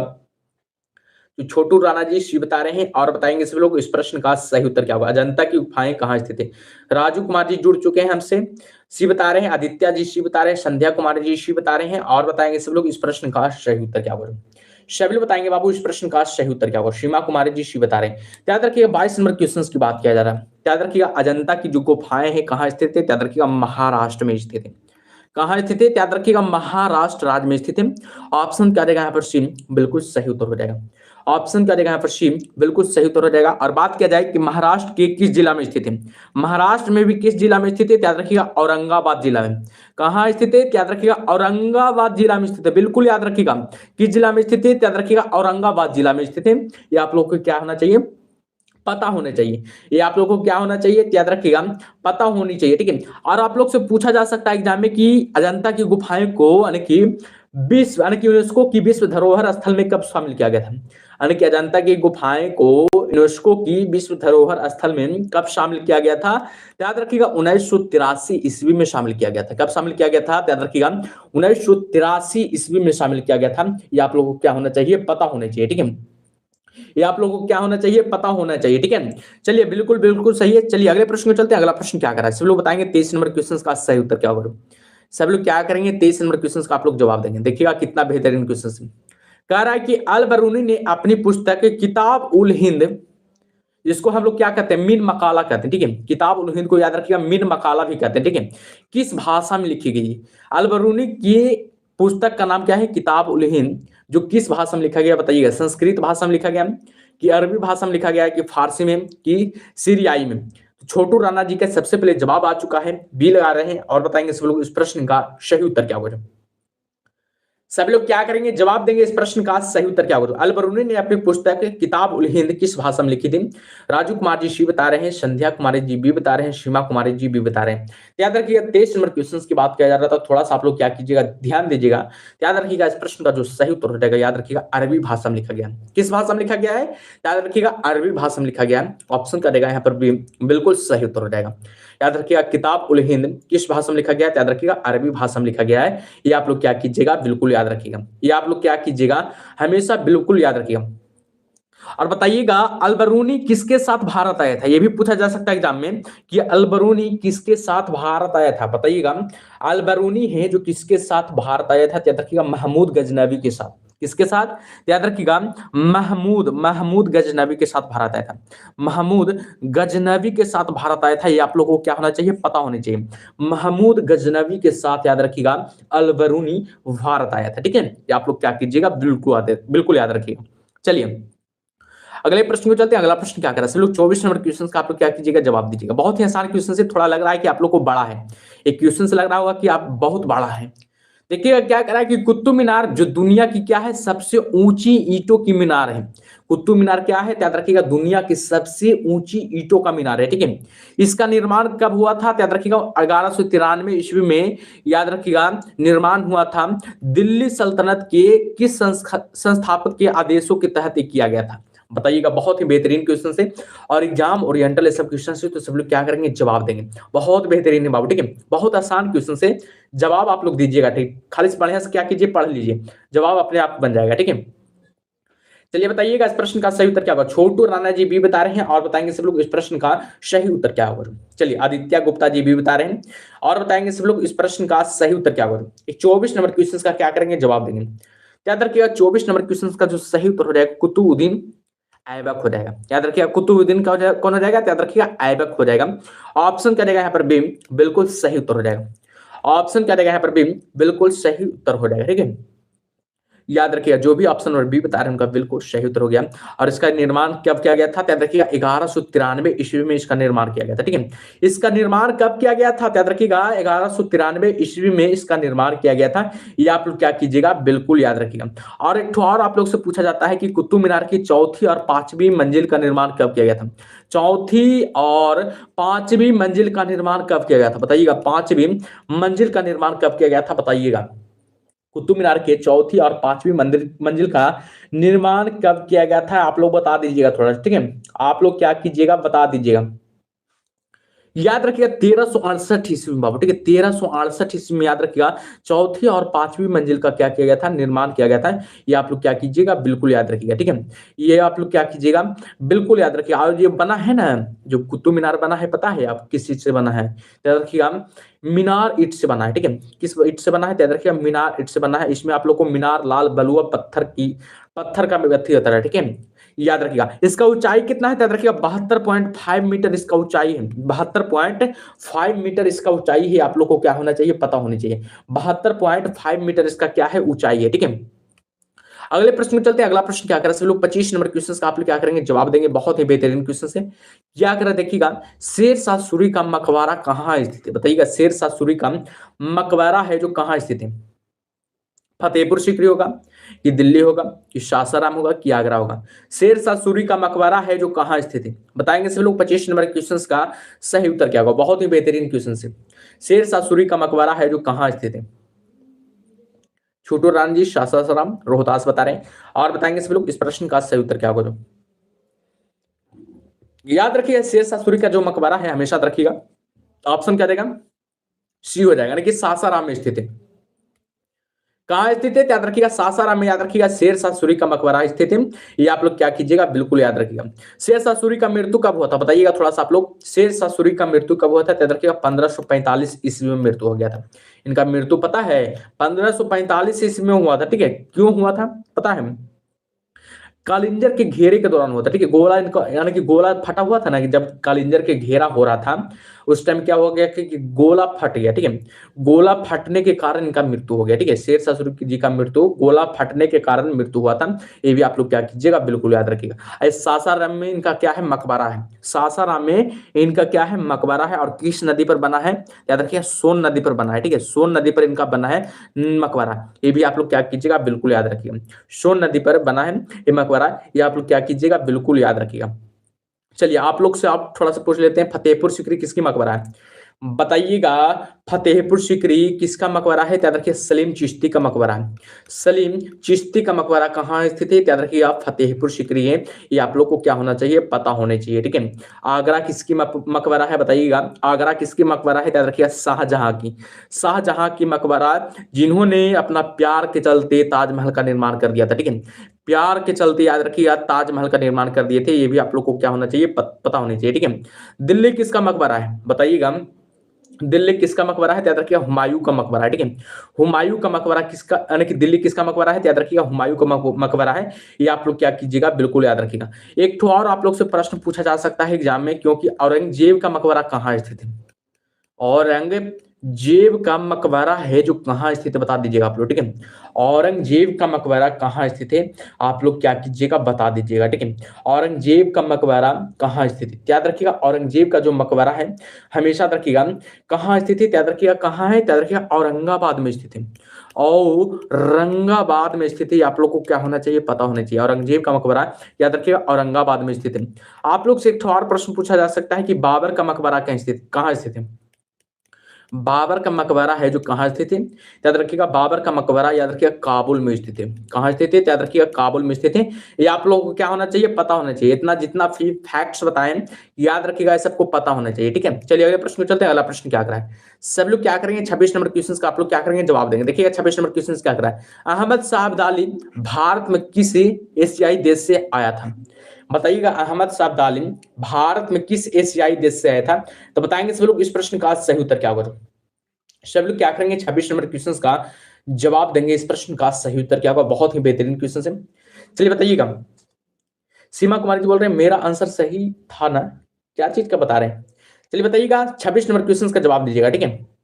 अहमद शाह अब्दाली भारत में किस एशियाई देश से आया था, फारस से आया था, कि तुर्की से आया था, कि अफगानिस्तान से आया था, कि मंगोलिया से आया था, बताइएगा आप लोग, ठीक है। छोटू राणा जी 26 का सी बता रहे हैं। और बताएंगे सभी लोग इस प्रश्न का सही उत्तर क्या होगा। बहुत कम लोग जुड़े हैं आज क्लास में, ठीक है। बहुत कम लोग जुड़े हैं क्लास में। बताएंगे सभी लोग, अहमद शाह अब्दाली भारत में किस एशियाई देश से आया था। राजू कुमार जी भी बता रहे हैं, याद रखिएगा, किस एशियाई देश से आया था, पता है आप लोग को, अफगानिस्तान से आया था। कहां से आया था, याद रखिएगा, अफगानिस्तान से आया था। ऑप्शन क्या जाएगा यहाँ पर, सी बिल्कुल सही उत्तर हो जाएगा। जो भी ऑप्शन नंबर सी बता रहे हैं उनका बिल्कुल सही उत्तर हो गया, ठीक है। ये आप लोग क्या कीजिएगा, बिल्कुल याद रखिएगा। और बताइएगा, अहमद शाह अब्दाली भारत पर सर्वप्रथम कब आक्रमण किया था। अहमद शाह अब्दाली भारत पर प्रथम बार आक्रमण कब किया था, याद रखिएगा, 1748 ईस्वी में भारत पर क्या किया था, आक्रमण किया था। वो भी किस पर पता है, पंजाब पर। किस पर, याद रखिएगा, पंजाब पर एक आक्रमण किया था। पंजाब पर पहले बार आक्रमण किया था, यानी कि अहमद शाह अब्दाली। ये आप लोग क्या कीजिएगा, याद रखिएगा। लेकिन पंजाब पर आक्रमण किया था, लेकिन असफल रह गया था। ये जो असफल रह गया था, ठीक है, आप लोग को क्या होना चाहिए, पता होना चाहिए, ठीक है। ये आप लोग को क्या होना चाहिए, पता होना चाहिए, ठीक है। लेकिन 1757 इसमें पता है, 1757 इसमें भी विजय प्राप्त कर लिया था, ठीक है। दिल्ली पर क्या किया था, विजय प्राप्त कर लिया था। दिल्ली पर विजय प्राप्त किया कर लिया था। ये आप लोग क्या कीजिएगा, बिल्कुल याद रखिएगा। 1757 ईस्वी में दिल्ली पर क्या किया था, विजय प्राप्त किया था। और पानीपत के तृतीय युद्ध में भी, पानीपत के तृतीय युद्ध में आप लोग को पता होनी चाहिए कि तृतीय युद्ध में भी याद रखिएगा विजय प्राप्त कर लिया था। ये आप लोगों को क्या होना चाहिए, पता होना चाहिए, ठीक है। और बताइएगा पानीपत का तृतीय युद्ध कब हुआ था, याद रखिएगा 14 जनवरी 1761 ईस्वी को। 14 जनवरी 1761 ईस्वी को याद रखिएगा पानीपत का तृतीय युद्ध हुआ था। ये आप लोगों को क्या होना चाहिए, पता होनी चाहिए। चलिए अगले प्रश्न में चलते हैं। अगला प्रश्न क्या कर रहे हैं, चलिए चलिए कोई दिक्कत नहीं है सीमा जी, अगला प्रश्न का जवाब देंगे, ठीक है। सभी लोग क्या करेंगे, अगला प्रश्न का जवाब देंगे। 27 नंबर क्वेश्चन क्या करा है, देखिएगा। 27 नंबर क्वेश्चन करा है कि अकबर द्वारा निर्मित पंचमहल कहाँ स्थित है, बताइएगा। अकबर द्वारा निर्मित जो पंचमहल है वो कहाँ स्थित है, बताएंगे इस लोग, ठीक है। 27 नंबर क्वेश्चन का आप लोग क्या करेंगे, जवाब देंगे बाबू। बहुत ही बेहतरीन क्लास चल रहा है, ठीक है। इससे बेहतर आप लोगों को कहीं क्लास नहीं मिलेगा, क्योंकि यहाँ पर देखिएगा हर प्रश्न का हालांकि तोड़ दिया जाता है। बताइएगा, छोटू राणा जी डी बता रहे हैं और बताएंगे सब लोग इस प्रश्न का सही उत्तर क्या होगा। सब लोग बताएंगे इस प्रश्न का सही उत्तर क्या होगा। विक्कू कुमार जी बता रहे हैं भी और बताएंगे, यानी कि अकबर द्वारा निर्मित पंचमहल कहाँ स्थित है, बताएंगे सब लोग। अकबर द्वारा निर्मित जो पंचमहल है वो कहाँ स्थित है। याद रखिएगा अकबर द्वारा की बात किया जा रहा है, किसके द्वारा, याद रखिएगा अकबर द्वारा। याद रखिएगा पंचमहल जो इसका स्थित है यानी कि फतेहपुर सीकरी में स्थित है। कहाँ स्थित है, याद रखिएगा फतेहपुर सीकरी में स्थित है। ऑप्शन क्या रहेगा यहाँ पर, डी बिल्कुल सही उत्तर हो गया। ऑप्शन में जो भी डी बता रहे हैं उनका बिल्कुल याद रखिएगा, याद रखिएगा फतेहपुर सीकरी में स्थित है। और पंचमहल का पता है आप लोग को, पंचमहल को ही याद रखिएगा, पंचमहल को ही हवा महल कहते हैं हम लोग। क्या कहते हैं, हवा महल इसी को कहते हैं, ठीक है। पंचमहल को ही हवा महल कहते हैं, ये भी आप लोगों को क्या होना चाहिए, पता होना चाहिए। पंचमहल को ही हवा महल कहते हैं, ये भी आप लोग क्या कीजिएगा, याद रखिएगा, ठीक है। ये भी आप लोग क्या कीजिएगा, याद रखिएगा हमेशा, ठीक है। चलिए अगले प्रश्न में चलते हैं। अगला प्रश्न क्या करा जो 28 नंबर क्वेश्चन का आप लोग क्या करेंगे, जवाब दीजिएगा। यहाँ पर देखिएगा कितना बेहतरीन क्वेश्चन है। कह रहा है कि पुर्तगालियों द्वारा गोवा पर कब्जा कब किया गया था, पुर्तगालियों द्वारा गोवा पर कब्जा कब किया गया था। 28 नंबर क्वेश्चन का आप लोग क्या करेंगे, जवाब देंगे। क्या बोल रहे हैं भैया, एससी कास्ट का कटअप कितना जाता है बाबू, तो देखना पड़ेगा, ठीक है। चलिए बताइएगा, पुर्तगालियों द्वारा गोवा पर कब्जा कब किया गया था, अंतिम पूछ लीजिएगा, ठीक है। अंतिम में पूछ लीजिएगा, आप लोग को बता देंगे, ठीक है। पुर्तगालियों द्वारा गोवा पर कब्जा कब किया गया था, 1605 एडी में कि 1590 एडी में, 1510 एडी में, 1485 एडी में, तो बताएंगे सब लोग इस प्रश्न का सही उत्तर क्या होगा। याद रखिएगा 58 नंबर क्वेश्चन की बात किया जा रहा है, सॉरी 28 नंबर क्वेश्चन की बात किया जा रहा है। याद रखिएगा इस प्रश्न का जो सही उत्तर हो जाएगा 1510 एडी में। कब किया था, याद रखिएगा 1510 एडी में कब्जा कर लिया था। ऑप्शन क्या रहेगा, सी यहाँ पर बिल्कुल सही उत्तर हो जाएगा। ऑप्शन नंबर क्या हो जाएगा, सी यहाँ पर बिल्कुल सही उत्तर हो जाएगा, ठीक है। और किसने कब्जा किया था पता है, अल्फांसो दी अल्बुकर्क ने। अल्फांसो दी अल्बुकर्क ने, यानी कि पुर्तगाली क्या थे, वायसराय थे, ठीक है। अल्फांसो दी अल्बुकर्क जो थे, याद रखिएगा पुर्तगाली क्या थे, वायसराय थे, ठीक है। और बीजापुर के सुल्तान यानी कि यूसुफ आदिल शाह को हरा कर, याद रखिएगा गोवा पर क्या किया था, कब्जा कर लिया था। बीजापुर के सुल्तान यूसुफ आदिल शाह को हरा कर गोवा पर क्या कर लिया था, कब्जा कर लिया था, वो भी 1510 एडी में, ठीक है। 1510 एडी में किया था, ये भी आप लोग क्या कीजिएगा, बिल्कुल याद रखिएगा। और पुर्तगाली भारत आने वाले प्रथम व्यक्ति कौन, यानी कि प्रथम पुर्तगाली कौन आया था भारत, याद रखिएगा वास्को डी गामा आया था। कौन आया था, याद रखिएगा वास्को डी गामा आया था, ये आप लोग को पता होनी चाहिए। वास्को डी गामा यानी कि 1498 ईस्वी में आया था। 1498 ईस्वी में भारत आया था, ये भी आप लोग को क्या होना चाहिए, पता होनी चाहिए। ये भी आप लोग को क्या होना चाहिए, पता होना चाहिए। लेकिन वास्को डी गामा भारत आया था कहाँ पर, याद रखिएगा केरल नामक स्थान पर आया था। केरल नामक स्थान पर, केरल में भी एक जगह है कालीकट बाबू, कालीकट जगह पर आया था। और कालीकट के केरल के राजा, याद रखिएगा जमोरिन, याद रखिएगा जमोरिन ने इनका स्वागत किया था। जमोरिन ने इनका स्वागत किया था, ये भी आप लोग को पता होनी चाहिए। और वास्को डी गामा भारत कितने बार आ चुका है, याद रखिएगा 3 बार आ चुका है। पहला बार याद रखिएगा 1498 में आया था, 1498 में आया था। दूसरा बात की बात किया जाए तो याद रखिएगा 1502 ईस्वी में आया था। और तीसरा बात की बात किया जाए तो 1524 ईस्वी में आया था, लेकिन 1524 ईस्वी में इनका क्या हो गया था, मृत्यु हो गया था। 1524 ईस्वी में इनका क्या हो गया था पता है, मृत्यु हो गया था। और कोचीन में इनका मृत्यु हो गया, याद रखिएगा कोचीन में इनका क्या हो गया था, मृत्यु हो गया था। ये आप लोग को क्या होना चाहिए, पता होनी चाहिए। कोचीन में इनका क्या हो गया था, मृत्यु हो गया था। ठीक है, चलिए अगले प्रश्न में चलते हैं। सब लोग क्या करेंगे, अगले प्रश्न का जवाब देंगे। देखिएगा 29 नंबर क्वेश्चन का जवाब देंगे। यहाँ पर 29 नंबर क्वेश्चन कह रहा है कि लखनऊ में 1857 के विद्रोह का नेतृत्व किसने किया था, बताइएगा। लखनऊ में 1857 के विद्रोह का नेतृत्व किसने किया था? तात्या टोपे, कि बेगम हजरत महल, कि वीर सावरकर, की कुंवर सिंह? बताएंगे सब लोग। छोटू राणा जी 29 का बी बता रहे हैं और बताएंगे सब लोग इस प्रश्न का सही उत्तर क्या करो। रितिकांत जी बता रहे हैं डी और बताएंगे सब लोग इस प्रश्न का सही उत्तर क्या करो। भाई आप पूछ लेना, ठीक है भाई, आप पूछ लेना। बिक्कू जी आप पूछ लेना अंतिम क्लास में, ठीक है, क्लास के अंत में पूछ लीजिएगा, ठीक है। यहाँ पर क्लास डिस्टर्ब हो जाएगा, ठीक है, बताएंगे तो क्लास डिस्टर्ब हो जाएगा, ठीक है। लखनऊ में 1857 के विद्रोह का नेतृत्व किसने किया था? याद रखिएगा लखनऊ की बात किया जा रहा है बाबू, तो 29 नंबर क्वेश्चन का जो सही उत्तर हो जाएगा ऑप्शन नंबर बी हो जाएगा, बेगम हजरत महल। बेगम हजरत महल ने याद रखिएगा लखनऊ से याद रखिएगा 1857 की क्रांति का नेतृत्व किया था। ऑप्शन नंबर यहाँ पे क्या आ जाएगा, बी हो जाएगा। और कुंवर सिंह याद रखिएगा पता होनी चाहिए बिहार से किया था, बिहार से कुंवर सिंह किया था, ये भी आप लोग को पता होना चाहिए। बिहार में आरा से, ठीक है, बिहार में आरा से किया था, ये भी आप लोग को क्या होना चाहिए, पता होना चाहिए। तात्या टोपे कहां से क्या था, याद रखिएगा कानपुर से बाबू, ठीक है, कानपुर से नेतृत्व किया था। तात्या टोपे याद रखिएगा कानपुर से क्या किया था, नेतृत्व किया था। आप लोग से आउट पूछ लेते हैं थोड़ा सा, रानी लक्ष्मीबाई कहां से नेतृत्व किए थे?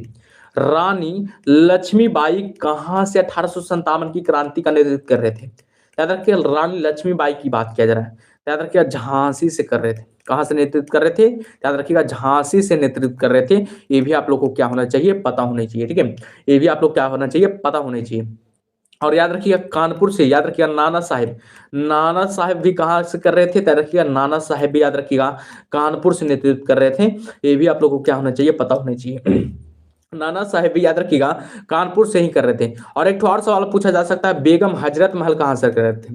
बेगम हजरत महल कहां से नेतृत्व कर रहे थे? याद रखिएगा बेगम हजरत महल नेतृत्व कर रहे थे लखनऊ से। कहां से? याद रखिएगा लखनऊ से बेगम हजरत महल नेतृत्व कर रहे थे। ये भी आप लोग क्या कीजिएगा, बिल्कुल याद रखिएगा, ठीक है। चलिए अगले प्रश्न में चलते हैं। सब लोग क्या करेंगे, अगला प्रश्न का जवाब देंगे। देखिएगा 30 नंबर क्वेश्चन कितना बेहतरीन क्वेश्चन है, क्या करा है थोड़ा सा पढ़िएगा। मुस्लिम लीग की स्थापना किस शहर में हुई थी? बहुत ही बेहतरीन क्वेश्चन है और एग्जाम ओरिएंटल सब क्वेश्चन है, तो सब लोग बताएंगे। चलिए बताइएगा मुस्लिम लीग की स्थापना किस शहर में हुई थी? चलिए बताइएगा। छोटू राणा जी भी बता रहे हैं और बताएंगे, सभी बताएंगे, ठीक है। बिक्कू कुमार जी सी बता रहे हैं। चलिए सभी का जवाब आ रहा है। सुप्रिया शर्मा जी सी बता रहे हैं जो कि लेट क्लास में जुड़े हैं और बताएंगे, सभी बताएंगे इस प्रश्न का सही उत्तर क्या होगा। बहुत ही बेहतरीन क्लास चल रहा है बाबू। सीमा कुमार जी भी बता रहे हैं। याद रखिएगा मुस्लिम लीग की स्थापना की बात किया जा रहा है। पता है मुस्लिम लीग की, पहले आप लोग थोड़ा सा जान लीजिएगा, ये इसका आंसर बता देते हैं कि कहां हुआ था। याद रखिएगा ढाका में हुआ था। ढाका में याद रखिएगा मुस्लिम लीग की स्थापना हुआ था। ये आप लोग को क्या होना चाहिए, पता होनी चाहिए। ढाका में याद रखिएगा मुस्लिम लीग की स्थापना हुआ था। ढाका किसकी राजधानी है? याद रखिएगा बांग्लादेश की राजधानी, बांग्लादेश की राजधानी है। ये भी आप लोग को पता होनी चाहिए, बांग्लादेश की राजधानी ढाका हो जाएगा, ठीक है। ये भी आप लोग को क्या होना चाहिए, पता होनी चाहिए, ठीक है। और बात करें इसकी स्थापना कब किया गया था बाबू, यानी कि मुस्लिम लीग की स्थापना कब किया गया था? याद रखिएगा 30 दिसंबर 1906 ईस्वी को, 1906 ईस्वी को याद रखिएगा मुस्लिम लीग की स्थापना किया गया था बांग्लादेश के ढाका में। बांग्लादेश की राजधानी कहाँ है? ढाका में किया गया था। ये भी आप लोग क्या कीजिएगा, याद रखिएगा। किसके नेतृत्व में किया गया था, ये भी पूछा जा सकता है एग्जाम में, बहुत इंपॉर्टेंट वर्ड है। किसके नेतृत्व में किया गया था? किसके नेतृत्व में किया गया था? तो याद रखिएगा नवाब सलीमुल्लाह की, याद रखिएगा नवाब सलीमुल्लाह के नेतृत्व में, सलीमुल्लाह के नेतृत्व में किया गया था। ये भी आप लोग क्या कीजिएगा, बिल्कुल याद रखिएगा। ये भी आप लोग क्या कीजिएगा, बिल्कुल याद रखिएगा। और बताइएगा यानी कि मुस्लिम लीग का तीसरा अधिवेशन कब किया गया था? यानी कि मुस्लिम लीग का तीसरा अधिवेशन कब किया गया था? तो याद रखिएगा 1908 ईस्वी में किया गया था मुस्लिम लीग का तीसरा अधिवेशन। तीसरा अधिवेशन याद रखिएगा मुस्लिम लीग का, यानी कि 1908 ईस्वी में किया गया था। और वो भी कहाँ किया गया था? तो याद रखिएगा अमृतसर में किया गया था। कहाँ किया गया था? तो याद रखिएगा अमृतसर। अमृतसर कहाँ स्थित है? याद रखिएगा पंजाब में स्थित है। ये भी आप लोग क्या कीजिएगा, बिल्कुल याद रखिएगा। ये भी आप लोग क्या कीजिएगा, बिल्कुल याद रखिएगा।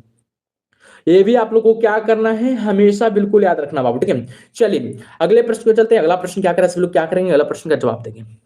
अगला प्रश्न का क्या करेंगे, जवाब देंगे। देखिएगा यहाँ पर 31 नंबर क्वेश्चन क्या करा है, जो 31 नंबर क्वेश्चन का बताइएगा यहाँ पर। इनमें से भारत के किस वायसराय ने निर्वाचित स्थानीय सरकारी निकायों के सृजन की पहल की थी? सीमा कुमारी जी बोल रहे हैं सर एक बात बोले आपको, क्या बोलिए बाबू, बोल सकते हैं आप लोग, ठीक है। इनमें से भारत के किस वायसराय ने निर्वाचित स्थानीय सरकारी निकायों की सृजन की पहल की थी? लॉर्ड रिपन ने, कि लॉर्ड एरविन ने, कि लॉर्ड रीडिंग ने, कि लॉर्ड बाइबल ने? तो बताइएगा इस प्रश्न का सही उत्तर क्या, सही उत्तर क्या होगा? सब लोग बताएंगे इस प्रश्न का सही उत्तर क्या होगा। और क्लास को बाबू लाइक करेंगे सब लोग, जो भी क्लास को लाइक नहीं कर रहे हैं लाइक करेंगे, ठीक है। और बताएंगे सब लोग 31 नंबर क्वेश्चन का सही उत्तर क्या होगा। याद रखिएगा 31 नंबर क्वेश्चन का जो सही उत्तर हो जाएगा, ऑप्शन क्या रहेगा, याद रखिएगा ये हो जाएगा लॉर्ड रिपन हो जाएगा। हमेशा याद रखिएगा लॉर्ड रिपन हो जाएगा। ऑप्शन नंबर जो भी ये बता रहे हैं उनका बिल्कुल सही उत्तर हो गया। ऑप्शन नंबर ये बता रहे हैं उनका बिल्कुल सही उत्तर हो गया। ये भी आप लोग क्या कीजिएगा, बिल्कुल याद रखिएगा। चलिए अगले प्रश्न का जवाब देंगे। देखिएगा यहाँ पर 32 नंबर क्वेश्चन क्या करा है, कितना बेहतरीन क्वेश्चन है। यहाँ पर कह रहे हैं कि खाद्य पदार्थ, वस्त्र जैसे उत्पाद एवं मनोरंजन जैसी सेवाओं को उनके अंतिम उपभोक्ताओं द्वारा खरीदे जाने पर खालिस्तानी कहा जाता है। अंतिम वस्तुएं कहा जाता है, कि पूंजीगत वस्तुएं कहा जाता है, कि उपभोग वस्तुएं कहा जाता है, कि मध्यम वर्गीय वस्तुएं कहा जाता है? तो 32 नंबर क्वेश्चन का आप लोग क्या करेंगे, जवाब देंगे। सभी लोग क्या करेंगे, 32 नंबर क्वेश्चन का जवाब देंगे। तो याद रखिएगा इसका जो सही उत्तर हो जाएगा उपभोग वस्तुएं कहा जाता है। क्या कहा जाता है, तो रखिएगा उपभोग वस्तुएं कहा जाता है। आप सामने आइए ना, बिल्कुल सामने आएंगे, बट डिजिटल बोर्ड होना चाहिए उसके लिए, ठीक है। डिजिटल बोर्ड होना चाहिए उसके लिए, ठीक है। याद रखिएगा ऑप्शन क्या देगा, सी बिल्कुल सही उत्तर हो जाएगा, जो कि हमारा औकात से बाहर है। भैया डिजिटल बोर्ड याद रखिएगा हमारा औकात से भी क्या है, बाहर है। उसके लिए डिजिटल बोर्ड और कैमरा होनी चाहिए, ठीक है। लगभग सब में 3-4 लाख रुपया लगेगा, 4 लाख पता होनी चाहिए, 4 लाख रुपए लगेगा तब होगा, सामने आएंगे आप लोग। चलिए 33 नंबर क्वेश्चन का आप लोग क्या करेंगे, जवाब देंगे। देखिएगा 33 नंबर क्वेश्चन क्या कह रहा है, जो यहाँ पर कह रहा है कि भारत में सूखा प्रबंधन क्षेत्र कार्यक्रम किस पंचवर्षीय योजना अवधि के दौरान शुरू किया गया था? बताइएगा भारत में सूखा प्रबंधन क्षेत्र कार्यक्रम किस पंचवर्षीय योजना अवधि के दौरान शुरू किया गया था? तो बताएंगे इस प्रश्न का सही उत्तर क्या होगा। सभी बताएंगे इस प्रश्न का सही उत्तर क्या होगा। बहुत ही बेहतरीन क्वेश्चन है और एग्जाम ओरिएंटल ऐसे क्वेश्चन से, तो सभी लोग क्या करेंगे, जवाब देंगे, ठीक है। तो छोटू राणा जी बता रहे हैं 33 ऑप्शन दे रहे हैं, नीचे नीचे क्या करें, ऑप्शन दे रहे हैं, ठीक है। तो बताएंगे सब लोग इस प्रश्न का सही उत्तर क्या होगा। सभी बताएंगे इस प्रश्न का सही उत्तर क्या होगा। तो याद रखिएगा, बिल्कुल याद रखिएगा चौथी पंचवर्षीय योजना में, ठीक है। कहीं भी पंचवर्षीय योजना में याद रखिएगा चौथी पंचवर्षीय योजना में याद रखिएगा भारत में सूखा प्रबंधन क्षेत्र कार्यक्रम शुरू किया गया था। ऑप्शन क्या रहेगा, बी हमारा बिल्कुल सही उत्तर हो जाएगा। लेकिन थोड़ा सा आप लोग जान लीजिएगा कि चौथी पंचवर्षीय कब हुआ था, तो याद रखिएगा 1973 से 74 ईस्वी में, ठीक है। 1973 से 74 ईस्वी में याद रखिएगा चौथी पंचवर्षीय योजना हुआ था। ये भी आप लोग क्या कीजिएगा, बिल्कुल याद रखिएगा, ठीक है। आप लोग को पता होना चाहिए कि गरीबी हटाओ का नारा दिया गया था। बताइएगा गरीबी हटाओ का नारा दिया गया था, बताइएगा गरीबी हटाओ का नारा किसके द्वारा दिया गया था? आप लोग थोड़ा सा जवाब दीजिएगा कि गरीबी हटाओ का नारा किसके द्वारा दिया गया था, आप लोग बता दीजिएगा थोड़ा सा। सब लोग बताएंगे अरे कि गरीबी हटाओ का नारा किसके द्वारा दिया गया था। तो याद रखिएगा गरीबी हटाओ का नारा की बात किया जा रहा है बाबू, तो याद रखिएगा गरीबी हटाओ का नारा याद रखिएगा इंदिरा गांधी के द्वारा दिया गया था। इंदिरा गांधी जी के द्वारा दिया गया था, ये आप लोग को पता होनी चाहिए। इंदिरा गांधी जी के द्वारा यानी कि गरीबी हटाओ का नारा दिया गया था। कब दिया गया था, तो याद रखिएगा 1971 ईस्वी में। 1971 ईस्वी में याद रखिएगा गरीबी हटाओ का नारा दिया गया था। ये आप लोग क्या कीजिएगा, बिल्कुल याद रखिएगा। ये आप लोग क्या कीजिएगा, बिल्कुल याद रखिएगा, ठीक है। चलिए अगले प्रश्न में चलते हैं। सभी लोग अगले प्रश्न का क्या करेंगे, जवाब देंगे। सभी लोग क्या करेंगे बाबू, अगला प्रश्न का जवाब देंगे। देखिएगा 34 नंबर क्वेश्चन क्या करा है जो यहाँ पर, देखिएगा 34 नंबर कितना बेहतरीन क्वेश्चन है, बताएंगे आप लोग। भारत में निम्न में से कौन सा संगठन संगठन धन की आपूर्ति की निगरानी करता है। भारत में निम्न में से कौन सा संगठन है जो धन की आपूर्ति की क्या करता है, निगरानी करता है। चलिए बताइएगा इस प्रश्न का सही उत्तर क्या होगा। छोटू राणा जी 34 का डी बता रहे हैं, सजनी कुमारी जी डी बता रहे हैं। चलिए बताएंगे सब लोग इस प्रश्न का सही उत्तर क्या होगा। सेशन को भी लाइक करेंगे बाबू, और चैनल को जो भी सब्सक्राइब नहीं किए सब्सक्राइब करेंगे। रमेश कुमार जी बहुत लेट जुड़े हैं, आप बताएंगे 34 नंबर क्वेश्चन का सही उत्तर क्या होगा। विक्यू कुमार जी डी बता रहे हैं। तो 34 नंबर क्वेश्चन की बात किया जा रहा बाबू, थोड़ा सा आप लोग क्या कीजिएगा, ध्यान दीजिएगा और बेहतरीन तरीका से आप लोग को क्या करना है, ध्यान देना है। याद रखिएगा भारतीय रिजर्व बैंक के द्वारा, किसके द्वारा, याद रखिएगा भारतीय रिजर्व बैंक के द्वारा, याद रखिएगा कि धन की आपूर्ति की निगरानी करता है। ऑप्शन क्या देगा, ऑप्शन नंबर डी यहाँ पर बिल्कुल सही उत्तर हो जाए। तो आप लोग को ये तो हक बनता है कि आरबीआई के बारे में थोड़ा सा बता दीजिए। इसको आरबीआई कहा जाता है कि भारतीय रिजर्व बैंक को आरबीआई कहा जाता है। इसके बारे में थोड़ा सा आप लोग को क्या करना है, थोड़ा सा जानना है, क्योंकि एग्जाम में पूछा जाता है सवाल, इसलिए आप लोग को क्या करें, आप लोग को बता रहे हैं। ये देखिएगा आरबीआई की स्थापना कब किया गया था, ये भी पूछा जा सकता है एग्जाम में।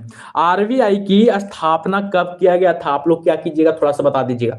आरबीआई की स्थापना कब किया गया था, याद रखिएगा 1 अप्रैल याद रखिएगा 1 अप्रैल 1935 को, याद रखिएगा आरबीआई की स्थापना किया गया था। ये आप लोग को पता चल गया। और ये भी पूछा जा सकता है कि किस अधिनियम के द्वारा किया गया था, किस अधिनियम के द्वारा किया गया था, ये भी पूछा जा सकता है आप लोग से। याद रखिएगा बैंकिंग अधिनियम, बैंकिंग विनिमय अधिनियम द्वारा, बैंकिंग विनिमय, याद रखिएगा बैंकिंग विनिमय अधिनियम के द्वारा किया गया था, अधिनियम के द्वारा किया गया था। ये बैंकिंग विनिमय अधिनियम जो आया था, याद रखिएगा 1934 में आया था। शुरुआती में पता है आरबीआई को ना शुरुआती में कितना रुपया दिया गया था, बताइएगा कितना धनराशि दिया गया था शुरुआती में। आरबीआई को शुरुआती में कितना धनराशि दिया गया था, याद रखिएगा 5 करोड़ रुपया दिया गया था इनको। इनके शुरुआती में याद रखिएगा 5 करोड़ ही रुपया दिया गया था। ये आप लोग क्या कीजिएगा, बिल्कुल याद रखिएगा। लेकिन एक और सवाल आप लोग से बन सकता है यहाँ पर एग्जाम में कि इनका राष्ट्रीयकरण कब किया गया था, यानी कि राष्ट्रीयकरण कब किया गया था, यानी कि आरबीआई का राष्ट्रीयकरण कब किया गया था, ये भी पूछा जा सकता है एग्जाम में कि राष्ट्रीयकरण कब किया गया था। यानी कि राष्ट्रीयकरण की बात किया जा रहा है, याद रखिएगा 1 जनवरी 1949 को, 1 जनवरी 1949 को याद रखिएगा, यानी कि आरबीआई का राष्ट्रीयकरण किया गया था। ये आप लोग को क्या होना चाहिए, पता होनी चाहिए। 1 जनवरी 1949 को याद रखिएगा आरबीआई का राष्ट्रीयकरण किया गया था। ये आप लोगों को क्या होना चाहिए, पता होनी चाहिए, ठीक है। चलिए अगले प्रश्न में चलते हैं। अगला प्रश्न क्या करेंगे, जवाब देंगे। यहाँ पर देखिएगा 35 नंबर क्वेश्चन, कितना बेहतरीन क्वेश्चन है, आप लोग देख सकते हैं। क्या करा है, करा कि भारत में वस्तु एवं सेवा कर, यानी जिसको हम क्या कहते हैं, जीएसटी कहते हैं, के अधीन आने वाली 4 कर दरें कौन सी, बताइएगा। भारत में वस्तु एवं सेवा कर के अधीन आने वाली 4 दरें कौन सी है। तो छोटू राणा जी का जवाब आ चुका है, बी बता रहे हैं, और बताएंगे सब लोग इस प्रश्न का सही उत्तर क्या होगा। तो सब लोग क्या करेंगे, जवाब देंगे। सजनी कुमारी जी भी बता रहे हैं। तो याद रखिएगा 35 नंबर क्वेश्चन की बात किया जा रहा है, तो याद रखिएगा ऑप्शन में भी हो जाएगा 5% हो जाएगा, 12% हो जाएगा, 18% हो जाएगा और 28% हो जाएगा। ऑप्शन क्या रहेगा यहाँ पर, बी बिल्कुल सही उत्तर हो जाएगा। जो भी ऑप्शन नंबर बी बता रहे हैं उनका बिल्कुल सही उत्तर हो गया। जो भी ऑप्शन नंबर बी बता रहे हैं उनका बिल्कुल सही उत्तर हो गया, ठीक है। और बताइएगा जीएसटी का शुरुआत कब किया गया था, बताइएगा जीएसटी का शुरुआत कब किया गया था, आप लोग बता दीजिएगा। जीएसटी का शुरुआत कब किया गया था, आप लोग क्या कीजिएगा, कमेंट बॉक्स में बताइएगा थोड़ा सा। जीएसटी का शुरुआत कब किया गया था, आप लोग क्या कीजिएगा, कमेंट बॉक्स में बता दीजिएगा। सब बताएंगे, बताएंगे जीएसटी का शुरुआत कब किया गया था। सब लोग क्या करेंगे, कमेंट बॉक्स में बताएंगे। चलिए अगले प्रश्न में बढ़ते हैं। सब लोग क्या करेंगे, अगला प्रश्न का जवाब देंगे। यहाँ पर 36 नंबर क्वेश्चन क्या करा जो, बिल्कुल बिल्कुल छोटू राणा जी सही जवाब दे रहे हैं। याद रखिएगा 1 जुलाई 2017 ईस्वी को जीएसटी का शुरुआत किया गया था, ठीक है। ये आप लोग क्या कीजिएगा, बिल्कुल याद रखिएगा। आगे देखिएगा 36 नंबर क्वेश्चन क्या करा है, केंद्र सरकार ने किस क्षेत्र के लिए संपदा योजना शुरू किया था, बताइएगा। केंद्र सरकार ने किस क्षेत्र के लिए संपदा योजना शुरू किया गया था, 1 जुलाई 2017 होगा, बिल्कुल बताएं सही छोटू राणा जी। चलिए केंद्र सरकार ने किस क्षेत्र के लिए संपदा योजना शुरू किया गया था, यानी कि खाद्य प्रसंस्करण के लिए, कि बालिका के लिए, कि स्वास्थ्य के लिए, कि महिला सशक्तिकरण के लिए। तो रितिकांत तो जी डी बता रहे हैं, छोटू राणा जी ए बता रहे हैं, सजनी कुमारी जी डी बता रहे हैं, और बताएंगे सब लोग इस प्रश्न का सही उत्तर क्या करूं। याद रखिएगा, बिल्कुल याद रखिएगा, खाद्य प्रसंस्करण के लिए, किसके लिए याद रखिएगा, संपदा योजना, याद रखिएगा खाद्य प्रसंस्करण के लिए शुरू किया गया था। ऑप्शन क्या देगा यहाँ पर, ए बिल्कुल सही उत्तर हो जाएगा। और बताइएगा संपदा योजना कब शुरू किया गया था, संपदा योजना कब शुरू किया गया था, याद रखिएगा 2017 ईस्वी में शुरू किया गया था।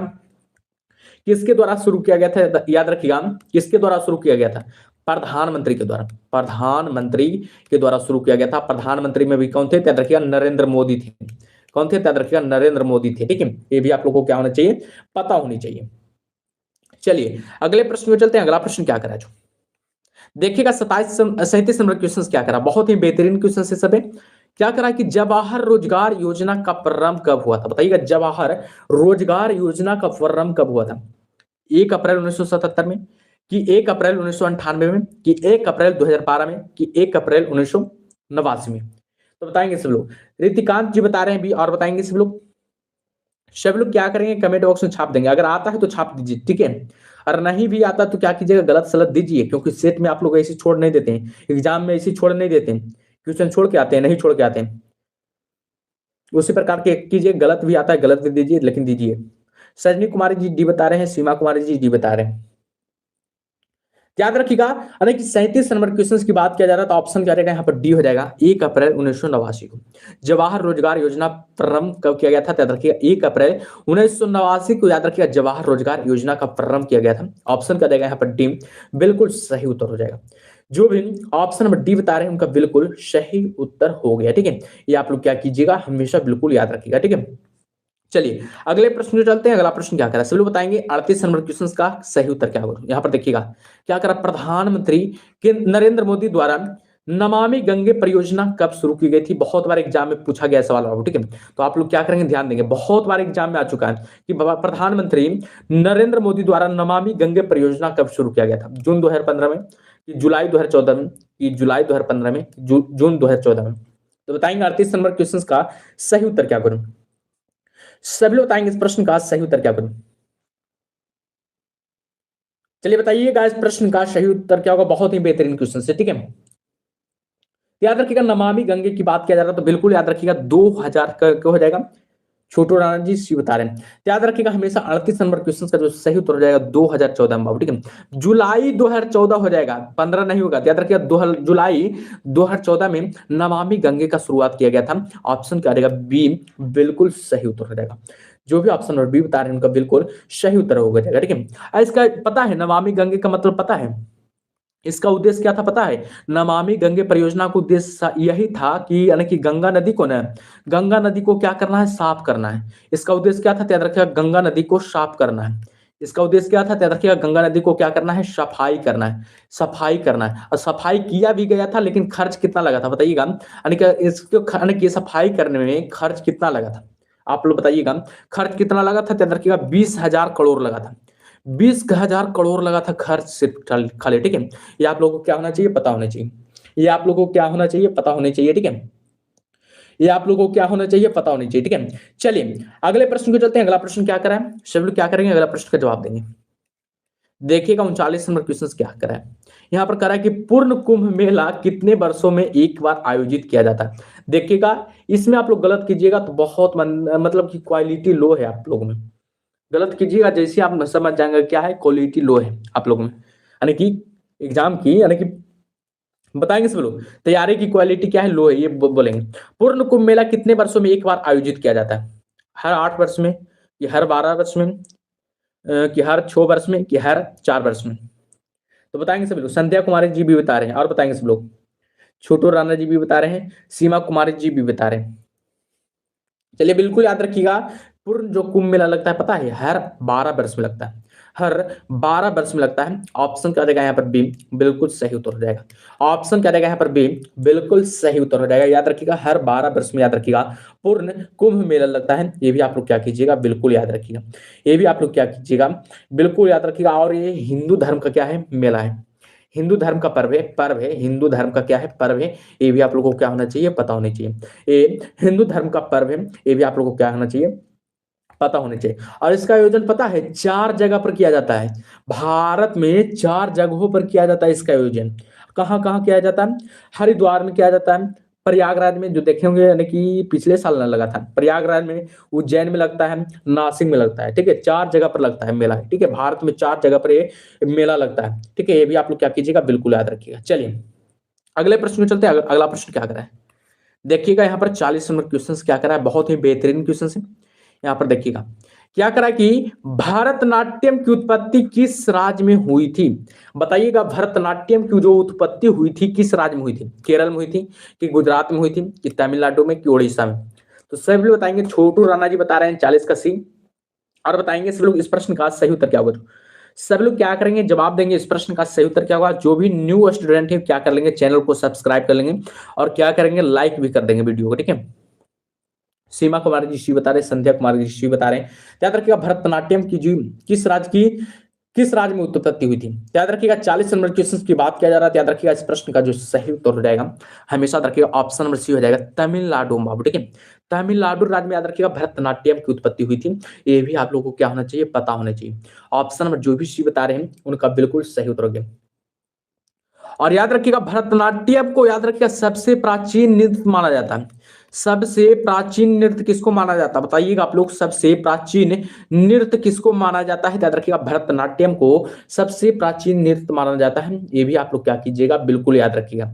आप लोग से पूछा जाए कि उड़ीसा का नृत्य का नाम क्या है, उड़ीसा का नृत्य का नाम क्या है, तो इसका तो नाम ही पर है ओडिसी। उड़ीसा इसका नृत्य, उड़ीसा का नृत्य क्या का नाम क्या है?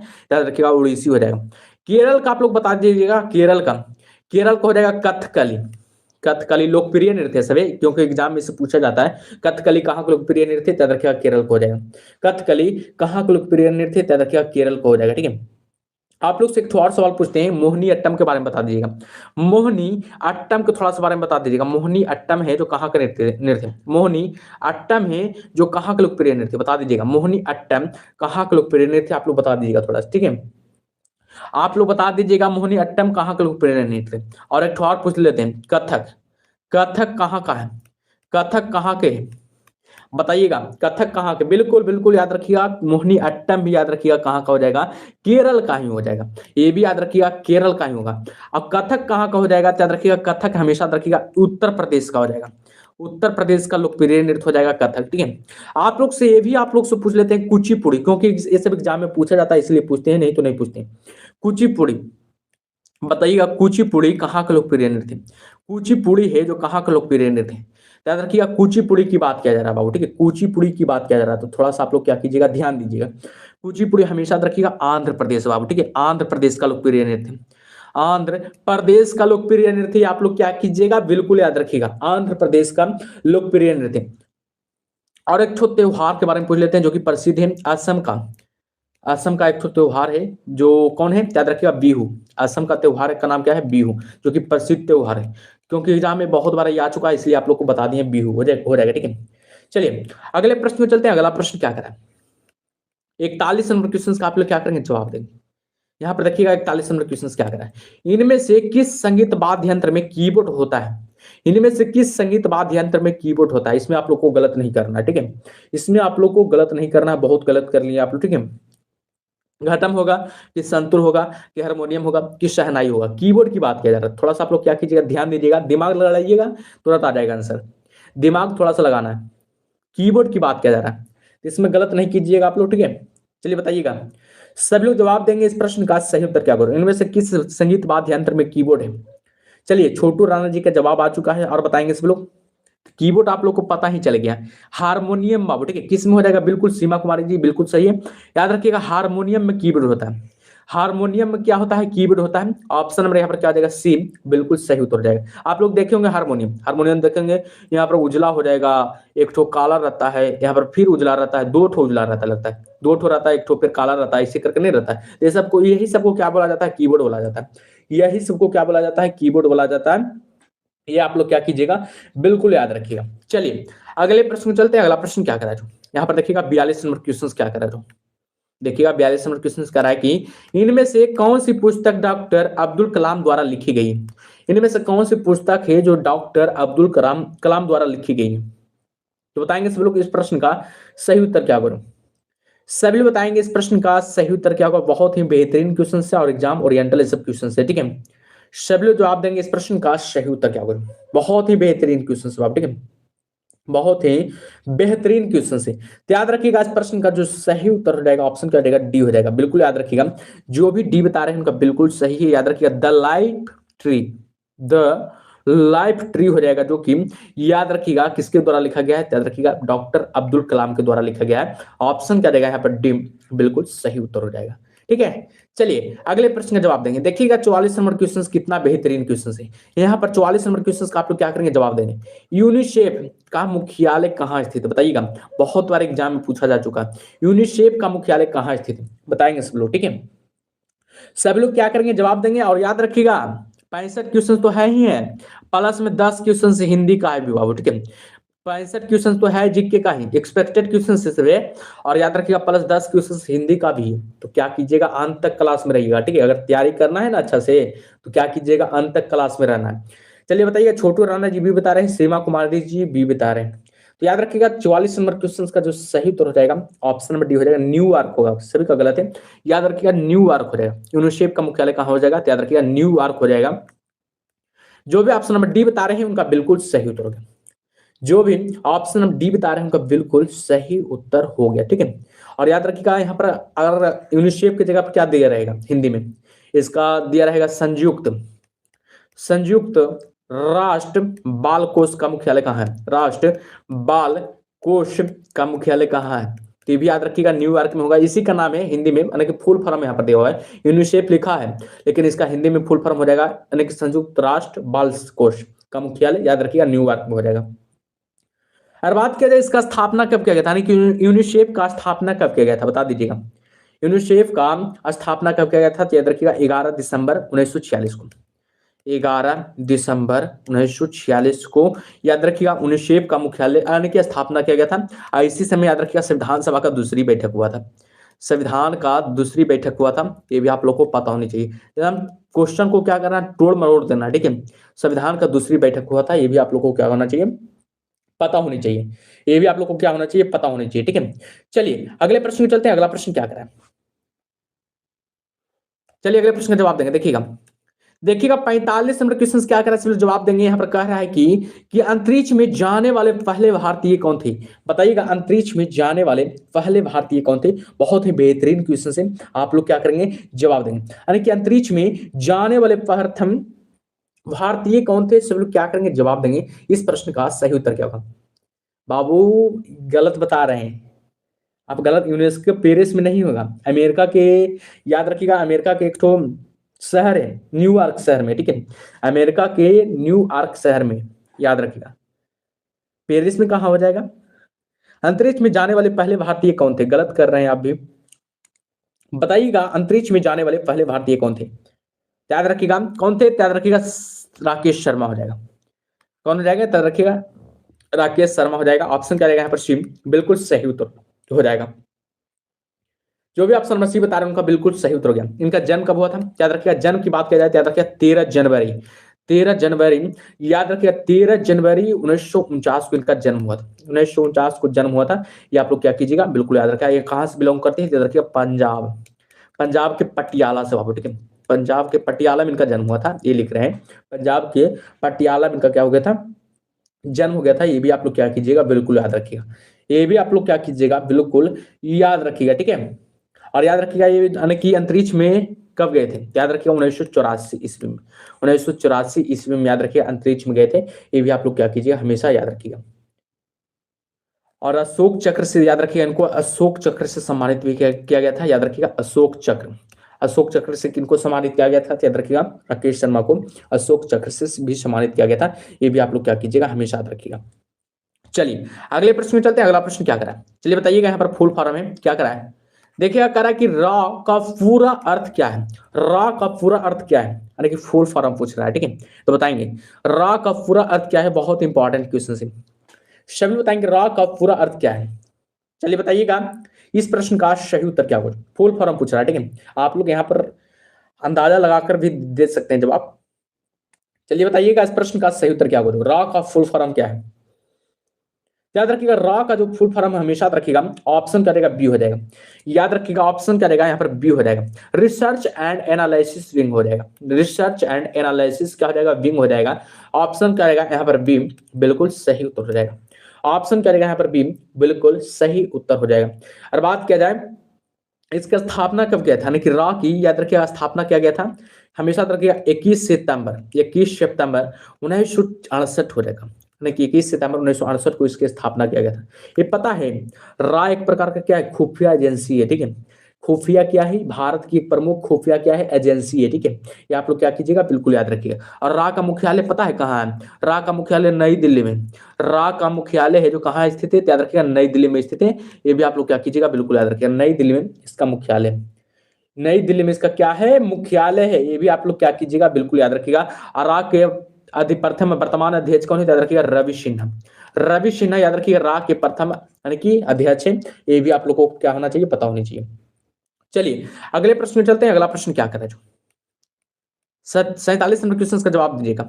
देखिएगा बाबू कंप्यूटर का 4 क्वेश्चन है, 4 क्वेश्चन उठा लिए कंप्यूटर का, क्योंकि बिहार पुलिस के एग्जाम में कंप्यूटर का भी 1-2 क्वेश्चन देखने का मिलता है, इसलिए उठा लिए, ठीक है। फिर आएगा साइंस का। देखिएगा निम्नलिखित में से कौन सा कंप्यूटर की सेंट्रल प्रोसेसिंग यूनिट का एक भाग है, बताइएगा निम्नलिखित में से कौन सा कंप्यूटर की सेंट्रल प्रोसेसिंग यूनिट का एक भाग है, तो बताएंगे।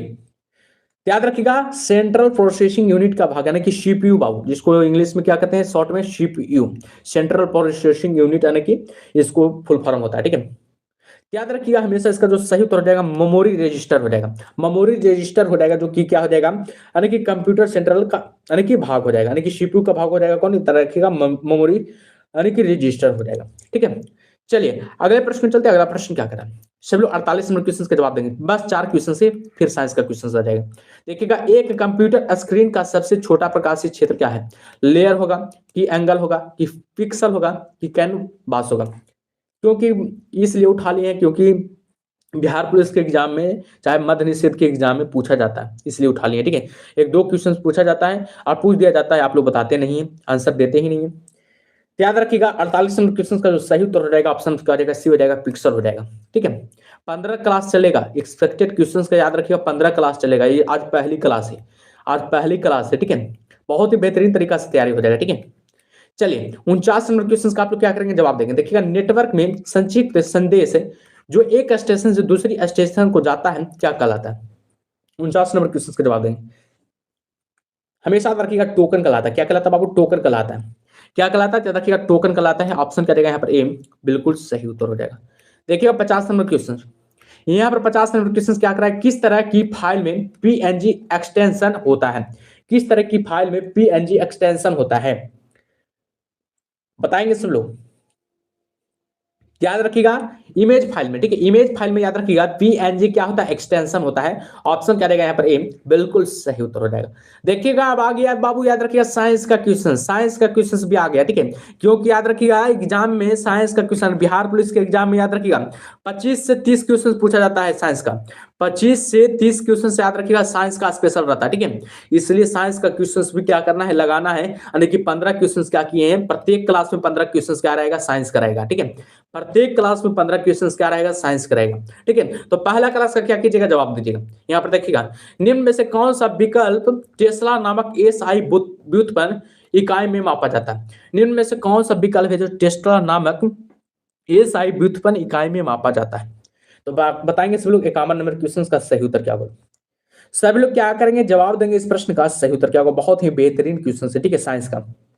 अब देखेंगे 2025 के एग्जाम में बहुत साइंस एकदम हार्ड था, बिहार पुलिस में साइंस बहुत हार्ड था, ठीक है। याद रखिएगा ऑप्शन करेगा यहाँ पर बी हो जाएगा, जो भी बी बता रहे हैं उनका बिल्कुल सही उत्तर गया। याद रखिएगा चुंबकीय अविभाव घनत्व हो जाएगा, चुंबकीय क्या हो जाएगा, अविभाव घनत्व हो जाएगा। ऑप्शन करेगा यहाँ पर बी, बिल्कुल सही उत्तर हो जाएगा, ठीक है। चलिए बिल्कुल सही है, बिल्कुल सही है सभी का। चलिए अगले प्रश्न का जवाब देंगे। देखिएगा 52 नंबर क्वेश्चन क्या करा, यहाँ पर 52 नंबर क्वेश्चन करा है कि पानी के अंदर ध्वनिक संकेतों का पता लगाने के लिए खालिस्तानी का उपयोग किया जाता है। पानी के अंदर ध्वनिक संकेतों का पता लगाने का किसका उपयोग करते हैं, चलिए बताइएगा। सब लोग क्या करेंगे, जवाब देंगे इस प्रश्न का सही उत्तर क्या होगा। बहुत ही बेहतरीन क्वेश्चन है, ठीक है। तो 52 का डी बता रहे हैं छोटू राणा जी, और बताएंगे मुकेश कुमार जी भी बता रहे हैं। तो 52 नंबर क्वेश्चन का जो सही उत्तर हो जाएगा ऑप्शन नंबर डी, हाइड्रोफोन का उपयोग करते हैं बाबू, ठीक है। किसका उपयोग करते हैं, तो याद रखिएगा हाइड्रोफोन का उपयोग करते हैं। ऑप्शन क्या रहेगा यहाँ पर डी सही उत्तर हो गया। और एमीटर को याद रखिएगा विद्युत धारा मापने के लिए, याद रखिएगा एमीटर का उपयोग करते हैं। विद्युत धारा मापने के लिए याद रखिएगा एमीटर का क्या करते हैं, उपयोग करते हैं। ये आप लोग क्या कीजिएगा, बिल्कुल याद रखिएगा। ये आप लोग क्या कीजिएगा, बिल्कुल याद रखिएगा, ठीक है। और वोल्ट मीटर द्वारा बताइएगा, वोल्ट मीटर द्वारा किसको मापा जाता है, याद रखिएगा उष्मीय विकिरण को। उष्मीय विकिरण को किससे मापते हैं बताइएगा, उष्मीय विकिरण को किससे मापते हैं, याद रखिएगा वोल्ट मीटर द्वारा मापते हैं, ठीक है। वोल्ट मीटर द्वारा मापते हैं, ठीक है। चलिए अगले प्रश्न में चलते हैं। अगला प्रश्न क्या करें, सब लोग 53 नंबर क्वेश्चन का आप लोग क्या करेंगे, जवाब देंगे। देखिएगा इसमें गलत नहीं कीजिएगा। निम्नलिखित में से कौन एक अदिश राशि, निम्नलिखित में से कौन है जो क्या है, एक अदिश राशि, तो बताएंगे। इसमें आप लोग को गलत नहीं करना, इसमें आप लोग को सदिश राशि है, सदिश राशि की बात किया जा रहा है, इसमें आप लोग को गलत नहीं करना। चलिए बताइएगा इस प्रश्न का सही उत्तर क्या होगा, बताइएगा सब लोग इस प्रश्न का सही उत्तर क्या होगा। जो मुकेश कुमार जी डी बता रहे हैं, सुप्रिया शर्मा जी बी बता रहे हैं। चलिए बताइएगा, यहाँ पर देखिएगा विद्युत आवेशों का, विद्युत आवेश सदिश राशि है, बिल्कुल गलत बात है। विद्युत आवेश है जो क्या है, अदिश राशि है बाबू, ठीक है। विद्युत आवेश से याद रखिएगा अदिश राशि हो जाएगा। विद्युत फ्लक्स याद रखिएगा ये भी क्या है, अदिश राशि है। विद्युत धारा याद रखिएगा ये भी क्या है, अदिश राशि है। ये भी क्या है, अदिश राशि है, ये भी आप लोग को पता होनी चाहिए। लेकिन विद्युत क्षेत्र है याद रखिएगा क्या हो जाएगा, सदिश राशि हो जाएगा। विद्युत क्षेत्र है याद रखिएगा सदिश राशि हो जाएगा, ये आप लोग को क्या होना चाहिए, पता होनी चाहिए। विद्युत क्षेत्र हो जाएगा जो कि क्या हो जाएगा, सदिश राशि हो जाएगा। ऑप्शन नंबर यहाँ पर क्या हो जाएगा, डी बिल्कुल सही उत्तर हो जाएगा। जो भी ऑप्शन नंबर डी बता रहे हैं उनका बिल्कुल सही उत्तर हो गया, ठीक है। चलिए सब लोग क्या करेंगे, अगला प्रश्न का जवाब देंगे। देखिएगा 54 नंबर क्वेश्चन आप लोग के सामने, कितना बेहतरीन क्वेश्चन है। कह रहा है कि किसी पिंड के संवेग को उसके निम्न के गुणनफल के रूप में परिभाषित किया जाता है, यानी कि किसी पिंड के वेग को उसके निम्न के गुणनफल के रूप में परिभाषित किया जाता है। भार और वेग के रूप में, कि द्रव्यमान और लंबाई के रूप में, कि भार और चाल के रूप में, कि द्रव्यमान और वेग के रूप में। कितना इंपॉर्टेंट क्वेश्चन बाबू, इसी प्रकार से बिहार पुलिस के एग्जाम में पूछा गया था 2025 में। और देखिएगा 3 अगस्त वाला सोल्व किए थे पेपर, 3 अगस्त वाला कौन कौन पेपर देखे हैं, 3 अगस्त 2025 का जो पेपर सोल्व किए हैं और वीडियो अपलोड है वो यानी कि कौन कौन देखे हैं, आप लोग बताएंगे कौन कौन देखे हैं, सब लोग बताएंगे, ठीक है। याद रखिएगा इसका जो सही उत्तर हो जाएगा ऑप्शन क्या रहेगा, डी हो जाएगा, द्रव्यमान और वेग हो जाएगा। क्या हो जाएगा, याद रखिएगा द्रव्यमान और वेग हो जाएगा, ठीक है। जो भी ऑप्शन नंबर डी बता रहे हैं उनका बिल्कुल सही उत्तर हो गया, ठीक है। जो भी ऑप्शन नंबर डी बता रहे हैं उनका बिल्कुल सही उत्तर हो गया। संवेग बराबर क्या होता है, संवेग बराबर क्या होता है, द्रव्यमान गुणित क्या होता है, वेग होता है।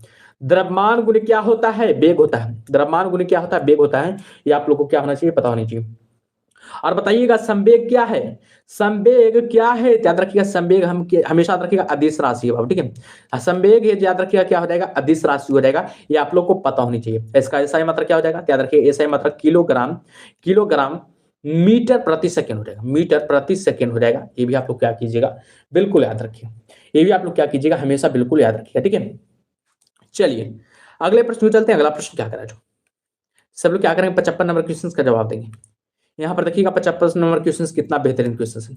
कह रहा है कि जल वाष्प के पुनः जल में रूपांतरित की प्रक्रिया हेतु निम्न में से किस शब्द का उपयोग किया जाता है।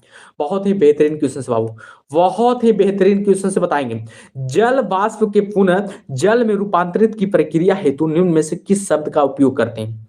संघनन का उपयोग करते हैं, कि वाष्पीकरण का उपयोग करते हैं, कि हिमीकरण का उपयोग करते हैं, कि ऊर्ध्वापातन का उपयोग करते हैं। सब लोग क्या करेंगे, कमेंट बॉक्स में छापेंगे। चलिए बताइएगा इस प्रश्न का सही उत्तर क्या होगा। बहुत ही बेहतरीन क्वेश्चन है और एग्जाम ओरिएंटल है। छोटू राणा जी बता रहे हैं 15 का ही, और बताएंगे सभी बताएंगे। ये नाम ही रखे हैं ना ऐसा कि हमको पढ़ नहीं जाता है। नाम जान करके क्या करवेगे, कुछ कुछ लिखा, सीमा कुमारी जी ये बता रहे हैं। याद रखिएगा 55 नंबर क्वेश्चन का जो सही उत्तर हो जाएगा ऑप्शन क्या रहेगा, ए हो जाएगा। याद रखिएगा संघनन कहलाता है, क्या कहलाता है, याद रखिएगा संघनन कहलाता है। ऑप्शन में जो भी ये बता रहे हैं उनका बिल्कुल सही उत्तर हो गया। ऑप्शन में जो भी ये बता रहे हैं उनका बिल्कुल सही उत्तर हो गया। कहने का मतलब हुआ ना कि देखते होंगे,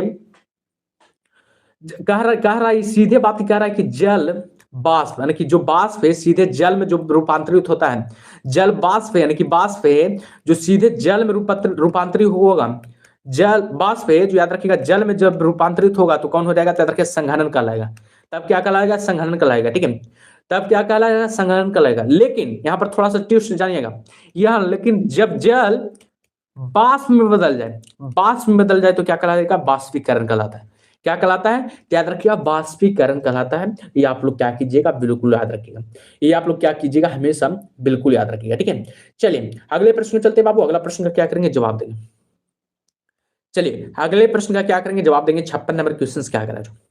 यहाँ पर देखिएगा 56 नंबर क्वेश्चन देखिएगा, बहुत ही बेहतरीन क्वेश्चन है। किसी प्रोटॉन का निम्नलिखित में से कौन सा गुण किसी चुंबकीय क्षेत्र में मुक्त गति करते समय परिवर्तित नहीं होता? किसी प्रोटॉन का निम्नलिखित में से कौन सा गुण किसी चुंबकीय क्षेत्र में मुक्त गति करते समय परिवर्तित नहीं होता? गति होगा कि वेग होगा कि संवेग होगा कि गति तथा वेग दोनों होगा? बैजू जी बोल रहे हैं सर हम चले गए थे सर। आप थोड़ा अच्छा के प्रयास में रहते हैं, अच्छा क्लास के प्रयास में रहते हैं, अच्छा क्वेश्चंस के प्रयास में रहते हैं। बैजू जी आप अच्छा क्वेश्चंस के प्रयास में रहते हैं और अच्छा क्लास के प्रयास में रहते हैं। मिथिलेश जी भी बता रहे हैं, छोटू राणा जी भी बता रहे हैं, सीमा कुमारी जी भी बता रहे हैं। याद रखिए 56 नंबर क्वेश्चंस की बात किया जा रहा है, याद रखिए 56 नंबर क्वेश्चंस की बात किया जा रहा है, तो याद रखिएगा इस प्रश्न का जो सही उत्तर हो जाएगा गति हो जाएगा। क्या हो जाएगा? याद रखिएगा गति हो जाएगा। ऑप्शन क्या रहेगा यहाँ पर? एम बिल्कुल सही उत्तर हो जाएगा। जो भी ऑप्शन नंबर ए बता रहे हैं उनका बिल्कुल सही उत्तर हो गया, ठीक है। चलिए सब लोग क्या करेंगे? अगले प्रश्न का जवाब देंगे। देखिएगा 57 नंबर क्वेश्चन कितना बेहतरीन क्वेश्चन है। क्या करा है कि निम्नलिखित घरेलू वस्तुओं में से किन में सल्फ्यूरिक एसिड होता है? इसमें आप लोग गलत मत कीजिएगा, ठीक है। इसमें गलत आप लोग को नहीं करना है, ठीक है। घरेलू वस्तुओं में किन में यानी कि सल्फ्यूरिक एसिड होता है। सल्फ्यूरिक एसिड का सूत्र क्या होता है बताइएगा? सल्फ्यूरिक एसिड का सूत्र क्या होता है? याद रखिएगा H2SO4 होता है। H2SO4 होता है इसका सूत्र। ये भी आप लोग क्या कीजिएगा? बिल्कुल याद रखिएगा, ठीक है। बताइएगा इस प्रश्न का सही उत्तर क्या होगा? किसमें होगा? टूथपेस्ट में होगा कि सिरका में होगा कि बैटरी में होगा कि मक्खन में होगा? यहाँ पर छटा हुआ क्वेश्चन से, छटा हुआ क्वेश्चन से, ठीक है। तो बताएंगे 57 नंबर क्वेश्चन का सही उत्तर क्या होगा। चलिए मिथिलेश जी बता रहे हैं, सीमा कुमारी जी बता रहे हैं, बिल्कुल याद रखिएगा। बैटरी में याद रखिएगा सल्फ्यूरिक एसिड पाया जाता है। ऑप्शन करेगा यहाँ पर सी बिल्कुल सही उत्तर हो जाएगा। ऑप्शन नंबर जो भी सी बता रहे हैं बाबू उनका बिल्कुल सही उत्तर हो गया। आप लोग को पता होनी चाहिए, ये भी पूछा जा सकता है एग्जाम में कि सल्फ्यूरिक कैसा अम्ल है, कार्बनिक अम्ल है कि अकार्बनिक अम्ल है, ये भी पूछा जा सकता है आप लोग के, ठीक है, एग्जाम में। याद रखिएगा अकार्बनिक अम्ल है, कार्बनिक अम्ल है। हमेशा याद रखिएगा सल्फ्यूरिक अम्ल है, जो याद रखिएगा अकार्बनिक अम्ल है। ये आप लोगों को क्या होना चाहिए? पता होनी चाहिए। ये आप लोग को क्या होना चाहिए? पता होनी चाहिए, ठीक है। चलिए अगले प्रश्न में चलते हैं। अगला प्रश्न क्या करा? देखिएगा अगला प्रश्न आप लोग के सामने 58 नंबर क्वेश्चन से क्या करा कि किसी गैस को उसकी ठोस अवस्था में शुष्क बर्फ भी कहा जाता है। किसी गैस को उसकी ठोस अवस्था में शुष्क बर्फ भी कहा जाता है। कार्बन डाइऑक्साइड की, हाइड्रोजन की, ऑक्सीजन की, नाइट्रोजन? तो बैजू जी ये बता रहे हैं और बताएंगे, छोटू राणा जी ये बता रहे हैं, सभी लोग बताएंगे, ठीक है। सेशन को भी लाइक करेंगे बाबू, जो जो भी सेशन को लाइक नहीं कर रहे हैं लाइक करेंगे, ठीक है। अभी 15 क्वेश्चन याद रखिएगा, सॉरी 10 क्वेश्चन अभी हिंदी का बचा हुआ है। मजा लेना है बढ़िया, इस क्लास के मजा लीजिए, ठीक है। मजा अगर लेना है तो क्लास का बढ़िया से लीजिए मजा, ठीक है। चलिए बताइएगा इस प्रश्न का सही उत्तर क्या होगा। 58 नंबर क्वेश्चन का आप लोग क्या करेंगे? जवाब देंगे। याद रखिएगा कार्बन डाइऑक्साइड हो जाएगा। क्या हो जाएगा? याद रखिएगा कार्बन डाइऑक्साइड हो जाएगा। चलिए जो भी ऑप्शन नंबर ये बता रहे हैं उनका बिल्कुल सही उत्तर हो गया। जो भी ऑप्शन नंबर ये बता रहे हैं उनका बिल्कुल सही उत्तर हो गया, ठीक है। हमेशा याद रखिएगा। आप लोग से एक ठो सवाल पूछे, आप लोग से एक ठो आप सवाल पूछ लेते हैं, क्योंकि ये सब पूछा जाता है इसलिए पूछते हैं आप लोग से, ठीक है। वायुमंडल में कौन सा गैस सबसे अधिक मात्रा में रहता है?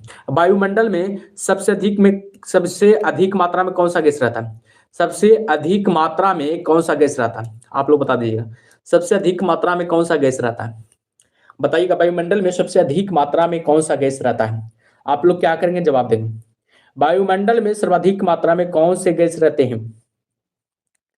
याद रखिएगा नाइट्रोजन गैस रहते हैं बाबू, ठीक है। नाइट्रोजन बिल्कुल बिल्कुल सही है, सभी का नाइट्रोजन, नाइट्रोजन गैस रहता है। हमेशा रखिएगा नाइट्रोजन गैस रहता है। कौन सा गैस रहता है? रखिएगा नाइट्रोजन गैस रहता है। ये भी आप लोग क्या कीजिएगा, और पता है आप लोग को यानी कि 78% रहता है। ये भी आप याद रखिएगा 78% याद रखिएगा नाइट्रोजन गैस रहता है। और ऑक्सीजन की मात्रा याद रखिएगा कितना रहता है? ऑक्सीजन की मात्रा कितना रहता है? याद रखिएगा ऑक्सीजन की मात्रा हमेशा रखिएगा 21% रहता है। 21% याद रखिएगा ऑक्सीजन की मात्रा रहता है। लेकिन कार्बन डाइऑक्साइड पूछा जा सकता है, कार्बन डाइऑक्साइड याद रखिएगा पूछा जा सकता है, इसलिए आप लोग को बता रहे हैं, ठीक है। कार्बन डाइऑक्साइड की मात्रा कितना रहता है? याद रखिएगा हमेशा हमेशा रखिएगा कार्बन डाइऑक्साइड की मात्रा 0.003% रहता है। 0.00 क्या रहता है, 3% रहता है। ये भी आप लोग क्या कीजिएगा, बिल्कुल याद रखिएगा। ये भी आप लोग क्या कीजिएगा, हमेशा बिल्कुल याद रखिएगा, ठीक है। चलिए सब लोग क्या करेंगे, अगले प्रश्न का जवाब देंगे। देखिएगा 59 नंबर क्वेश्चन, कितना बेहतरीन क्वेश्चन से ये सब क्वेश्चन पूछा जाता है। क्या कर रहा है, खालिस्तानी को बीटी कल्चर के रूप में जाना जाता है। बीटी कल्चर के रूप में किसको जाना जाता है, बहुत इंपॉर्टेंट है बाबू, ये सब एग्जाम में पूछा जा सकता है, ठीक है। बीटी कल्चर के रूप में किसको जाना जाता है, बताएंगे सब लोग। इस प्रश्न का सही उत्तर क्या होगा, बीटी कल्चर के रूप में किसको जाना जाता है, सब लोग क्या करेंगे, जवाब देंगे। इस प्रश्न का सही उत्तर क्या होगा, चलिए बताइएगा। इस प्रश्न का सही उत्तर क्या होगा, बीटी कल्चर के रूप में किसको जाना जाता है, बैजू जी डी बता रहे हैं और बताएंगे सब लोग इस प्रश्न का सही उत्तर क्या होगा। तो याद रखिएगा बीटी कल्चर के रूप में हमेशा रखिएगा अंगूर की खेती को, अंगूर की खेती करना याद रखिएगा बीटी कल्चर कहलाता है। अंगूर की खेती करना बीटी कल्चर कहलाता है। ऑप्शन करेगा यहाँ पर डी, बिल्कुल सही उत्तर हो जाएगा। ऑप्शन में जो भी डी बता रहे हैं उनका बिल्कुल सही उत्तर हो गया, ठीक है। याद रखिएगा। आप लोग से थोड़ा सा और सवाल पूछ लेते हैं। रेशम कीट पालन करने को क्या कहते हैं, रेशम कीट पालन करने को क्या कहते हैं, ये सब पूछा जाता है इसलिए पूछ रहे हैं। रेशम कीट वाला सेरीकल्चर, सेरीकल्चर, सेरीकल्चर किसको कहते हैं, याद रखिएगा रेशम कीट पालन को, रेशम कीट पालन को याद रखिएगा सेरीकल्चर कहते हैं। ये आप लोग क्या कीजिएगा, बिल्कुल याद रखिएगा। ये आप लोग क्या कीजिएगा, हमेशा याद रखिएगा। मछली प्रजनन या पालन को क्या कहते हैं, मछली पालन या प्रजनन को क्या कहते हैं, पीसी कल्चर कहते हैं, पीसी कल्चर कहते हैं, पीसी कल्चर कहते हैं। ये भी आप लोग क्या कीजिएगा, बिल्कुल याद रखिएगा। मछली पालन या प्रजनन को क्या कहते हैं, पीसी कल्चर करते हैं। ये भी आप लोग क्या कीजिएगा, याद रखिएगा। सब्जियां की खेती करना को क्या कहते हैं, ओलोरी कल्चर, याद रखिएगा ओलेरी कल्चर कहते हैं। क्या कहते हैं, ओलेरी कल्चर कहते हैं। ये भी आप लोग क्या कीजिएगा, याद रखिएगा। सब्जियों का खेती करना क्या कहलाता है, ओलेरी कल्चर कहलाता है। ये आप लोग क्या कीजिएगा, याद रखिएगा। फल का बताइएगा फल की खेती करना क्या कहलाता है, पोमोलॉजी।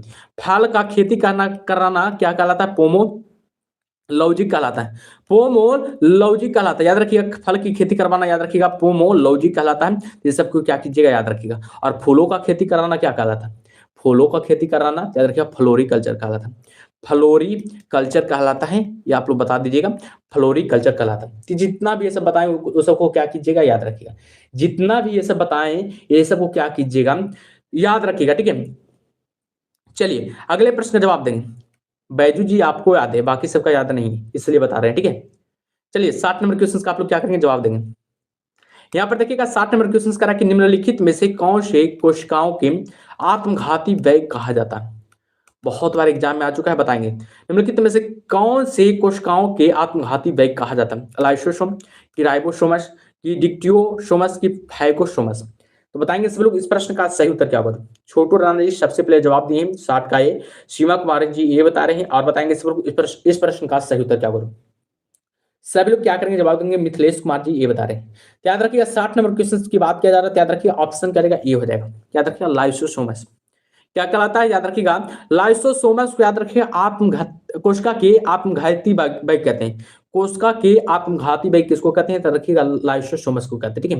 ये आप लोग क्या कीजिएगा, बिल्कुल याद रखिएगा। और कोशिका की आत्महत्या की थैली किसको कहते हैं, याद रखिएगा लाइसोसोमस को ही कोशिका की आत्महत्या की थैली भी कहते हैं। ये भी आप लोग क्या कीजिएगा, बिल्कुल याद रखें। आप लोग से एक और प्रश्न पूछ देते हैं कि लाइसोसोमस की खोज कब किया गया था, यानी कि इसका खोज कब किया गया था, बताइएगा। लाइसोसोमस की खोज कब किया गया था, सब लोग कमेंट बॉक्स में बताएंगे कि लाइसोसोमस की खोज कब किया गया था। याद रखिएगा लाइसोसोमस की खोज पता है आप लोग को कब किया गया था, याद रखिएगा 1959 ईस्वी में किया गया था। 1959 ईस्वी में लाइसोसोम की खोज किया गया था। किसके द्वारा किया गया था ये भी आप लोग को जानना जरूरी है क्योंकि एग्जाम में पूछा जाता है। याद रखिएगा क्रिश्चियन, किसके द्वारा, याद रखिएगा Christian Christian Christian D dupe द्वारा, डी ड्यूब द्वारा, याद रखिएगा डी ड्यूब द्वारा, क्रिश्चियन डी ड्यूब द्वारा, याद रखिएगा कि लाइसोसोम की खोज किया गया था 1959 ईस्वी में। कब, याद रखिएगा 1959 ईस्वी में खोजा गया था, ठीक है। चलिए अगले प्रश्न में चलते हैं। अगला प्रश्न क्या करा है, यहाँ पर देखिएगा अगला प्रश्न क्या करा है, सब लोग जवाब देंगे। 61 नंबर क्वेश्चन यहाँ पर कह रहा है कि निम्नलिखित में से किस वैज्ञानिक ने मटर के पौधे पर काम करते हुए वंशानुक्रम के मौलिक कानून की खोज की थी। मटर के पौधे पर किसने प्रयोग किया था, यहीं पर आप लोग को सवाल बन जाएगा, ठीक है। मटर के पौधे पर किसने प्रयोग करके आनुवंशिकी के पहले जनक किसको माना जाता है, ये आप लोग बता दीजिएगा। चलिए बताइएगा आनुवंशिकी के जनक किसको माना जाता है। याद रखिए ऑप्शन क्या रहेगा, ग्रेगर मेंडल हो जाएगा। याद रखिएगा मटर के पौधे पर सबसे पहले प्रयोग किए थे। ऑप्शन क्या रहेगा यहाँ पर, ए बिल्कुल सही उत्तर हो जाएगा। ऑप्शन क्या रहेगा यहाँ पर, ए बिल्कुल सही उत्तर हो जाएगा। और याद रखिएगा आनुवंशिकी के जनक कौन, किसको माना जाता है, आनुवंशिकी के जनक किसको माना जाता है, याद रखिएगा ग्रेगर जॉन मेंडल को आनुवंशिकी के जनक माना जाता है। ठीक है, ये आप लोग क्या कीजिएगा, बिल्कुल याद रखिएगा। ठीक है, चलिए अगले प्रश्न में चलते हैं। अगला प्रश्न क्या करें, चलो 62 नंबर क्वेश्चन का आप लोग क्या करेंगे, जवाब देंगे। देखिएगा 62 नंबर क्वेश्चन कितना बेहतरीन क्वेश्चन है बाबू, आप लोग देख सकते हैं क्या करा है। देखिएगा खालिस्तानी किसान का मित्र कहा जाता है, पहले ही सवाल बन गया। देखिएगा थोड़ा सा लंबा रहता है सवाल, लेकिन देखिएगा जवाब 1 मिनट में बन जाता है। देखिएगा क्या करा, किसान का मित्र, यहीं पर आ गया। किसान का मित्र किसको कहते हैं, यह जटिल कार्बनिक पदार्थों के टूटने के साथ साथ मिट्टी को ढीला करने में मदद करता है। किसान का मित्र किसे कहा जाता है, ये सिर्फ यही सवाल है, किसान का मित्र किसको कहते हैं, आप लोग यही जवाब दीजिए। ठीक है, चलिए बिल्कुल सही का जवाब आ रहा है। किसान का मित्र हमेशा रखिएगा केचुआ के कहते हैं। केचुआ को पता है, यानी कि मिट्टी को क्या बना देता है, यानी कि तोड़ देखते होंगे, खोद खोद के या कर उर्वरक बना देता है। ठीक है, यानी कि उपजाऊ में मदद करता है। ठीक है, इसलिए किसान का मित्र कहा जाता है, इसलिए किसान का मित्र कहा जाता है। ठीक है, चलिए आगे बताइए 63 नंबर क्वेश्चन का जवाब दीजिएगा। यहाँ पर देखिएगा एक सर्वदाता का ब्लड ग्रुप क्या होता है, एक सर्वदाता का ब्लड ग्रुप क्या होता है, बी होगा कि ए बी होगा कि ए होगा कि ओ होगा। एक सर्वदाता का ब्लड ग्रुप क्या होता है, चलिए बताइएगा। राखी जी बता रहे हैं ओ, और बताएंगे सब लोग, छोटू राणा जी वो बता रहे हैं, सभी बताएंगे बाबू इस प्रश्न का सही उत्तर क्या होगा। बैजू कुमार जी बता रहे हैं, छोटू राणा जी वो बता रहे हैं। चलिए याद रखिएगा ऑप्शन क्या रहेगा, डी हो जाएगा, ओ हो जाएगा। एक सर्वदाता का ब्लड ग्रुप क्या होता है, याद रखिएगा ओ होता है। हमेशा रखिएगा जो भी ऑप्शन नंबर डी बता रहे हैं उनका बिल्कुल सही उत्तर हो गया, जो भी ऑप्शन नंबर डी बता रहे हैं उनका बिल्कुल सही उत्तर हो गया। ठीक है, और याद रखिएगा ए बी को पता है क्या कहा जाता है, सर्वगाही कहा जाता है, सर्वगाही किसको कहा जाता है, याद रखिएगा, यानी कि ए बी को कहा जाता है सर्वगाही। किसको कहा जाता है, याद रखिएगा ए बी को कहा जाता है। ए बी आप लोग क्या कीजिएगा, बिल्कुल याद रखिएगा, ए बी आप लोग क्या कहा जाता है, बिल्कुल याद रखिएगा। इसमें आप लोग को ये भी याद रखिएगा एंटीबॉडी नहीं होती है, एंटीबॉडी नहीं होती है, किसमें नहीं, यानी कि ए बी रक्त में याद रखिएगा एंटीबॉडी नहीं होती। एग्जाम में पूछ दिया जाएगा किसमें, किस ग्रुप में ए बी यानी कि एंटीबायोटिक नहीं होती है, याद रखिएगा हमेशा ए बी में, यानी कि रक्त ग्रुप ए बी में याद रखिएगा एंटीबॉडी नहीं होती है। ये भी आप लोग क्या कीजिएगा, बिल्कुल याद रखिएगा। ठीक है, चलिए अगले प्रश्न का जवाब देंगे। देखिएगा 64 नंबर क्वेश्चन आप लोग के सामने, शाकाहारी जीव खाद्य श्रृंखला में खालिस्तानी पोषण स्तर बनाते हैं। शाकाहारी जीव खाद्य श्रृंखला में पोषण स्तर को बनाते हैं, तीसरा बनाते हैं कि दूसरा बनाते हैं कि पहला बनाते हैं कि चौथा, तो बताएंगे सब लोग इस प्रश्न का सही उत्तर क्या होगा। 64 नंबर क्वेश्चन का आप लोग क्या करेंगे, जवाब देंगे, सभी बताएंगे इस प्रश्न का सही उत्तर क्या होगा। याद रखिएगा दूसरा बनाता है, ठीक है, क्या बनाता है तो हमेशा रखिएगा दूसरा बनाता है।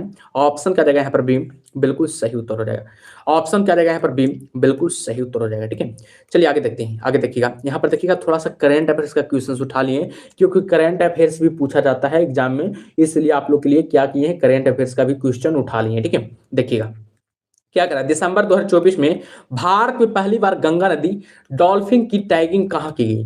दिसंबर, ध्यान से पहले पढ़ लीजिएगा क्योंकि ऑप्शन नीचे दिया हुआ है। दिसंबर 2024 में भारत में पहली बार गंगा नदी डॉल्फिन की टैगिंग कहां की गई थी, बताइएगा। यहाँ पर ऑप्शन दिया हुआ, असम में कि पश्चिम बंगाल में कि उत्तर प्रदेश में कि बिहार में, तो बताएंगे सब लोग इस प्रश्न का सही उत्तर क्या होगा। सभी बताएंगे, छोटू राम जी भागलपुर लगा रहे हैं, और बताएंगे सब लोग, चलिए बताइएगा इस प्रश्न का सही उत्तर क्या होगा। याद रखिएगा ऑप्शन ए हो जाएगा असम बाबू, ठीक है, हमेशा रखिएगा असम में। जो भी ऑप्शन नंबर ए बता रहे हैं उनका बिल्कुल सही उत्तर हो गया। ऑप्शन करेगा यहाँ पर ए बिल्कुल सही उत्तर हो जाएगा, याद रखिएगा। चलिए अगले प्रश्न का क्या करेंगे, जवाब देंगे। देखिए अगला प्रश्न क्या करेगा, अंतिम क्वेश्चन से, जीके जीएस का अंतिम क्वेश्चन से फिर 10 क्वेश्चन आ जाएगा हिंदी का। बीटिंग रिटर समारोह 2025 का आयोजन कब किया गया था, बताइएगा। बीटिंग रिटर यानी कि समारोह 2025 का आयोजन कब किया गया था, बताएंगे सब लोग इस प्रश्न का सही उत्तर क्या करो।